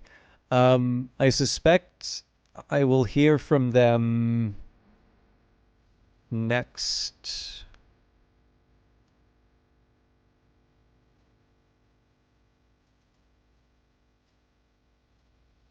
Oh no, it says next meetup's 17th. Yeah, so most likely I will not be streaming until Friday. But oh, thank you, Ellen Ripley and Elminster. That's good to know. So basically more like this.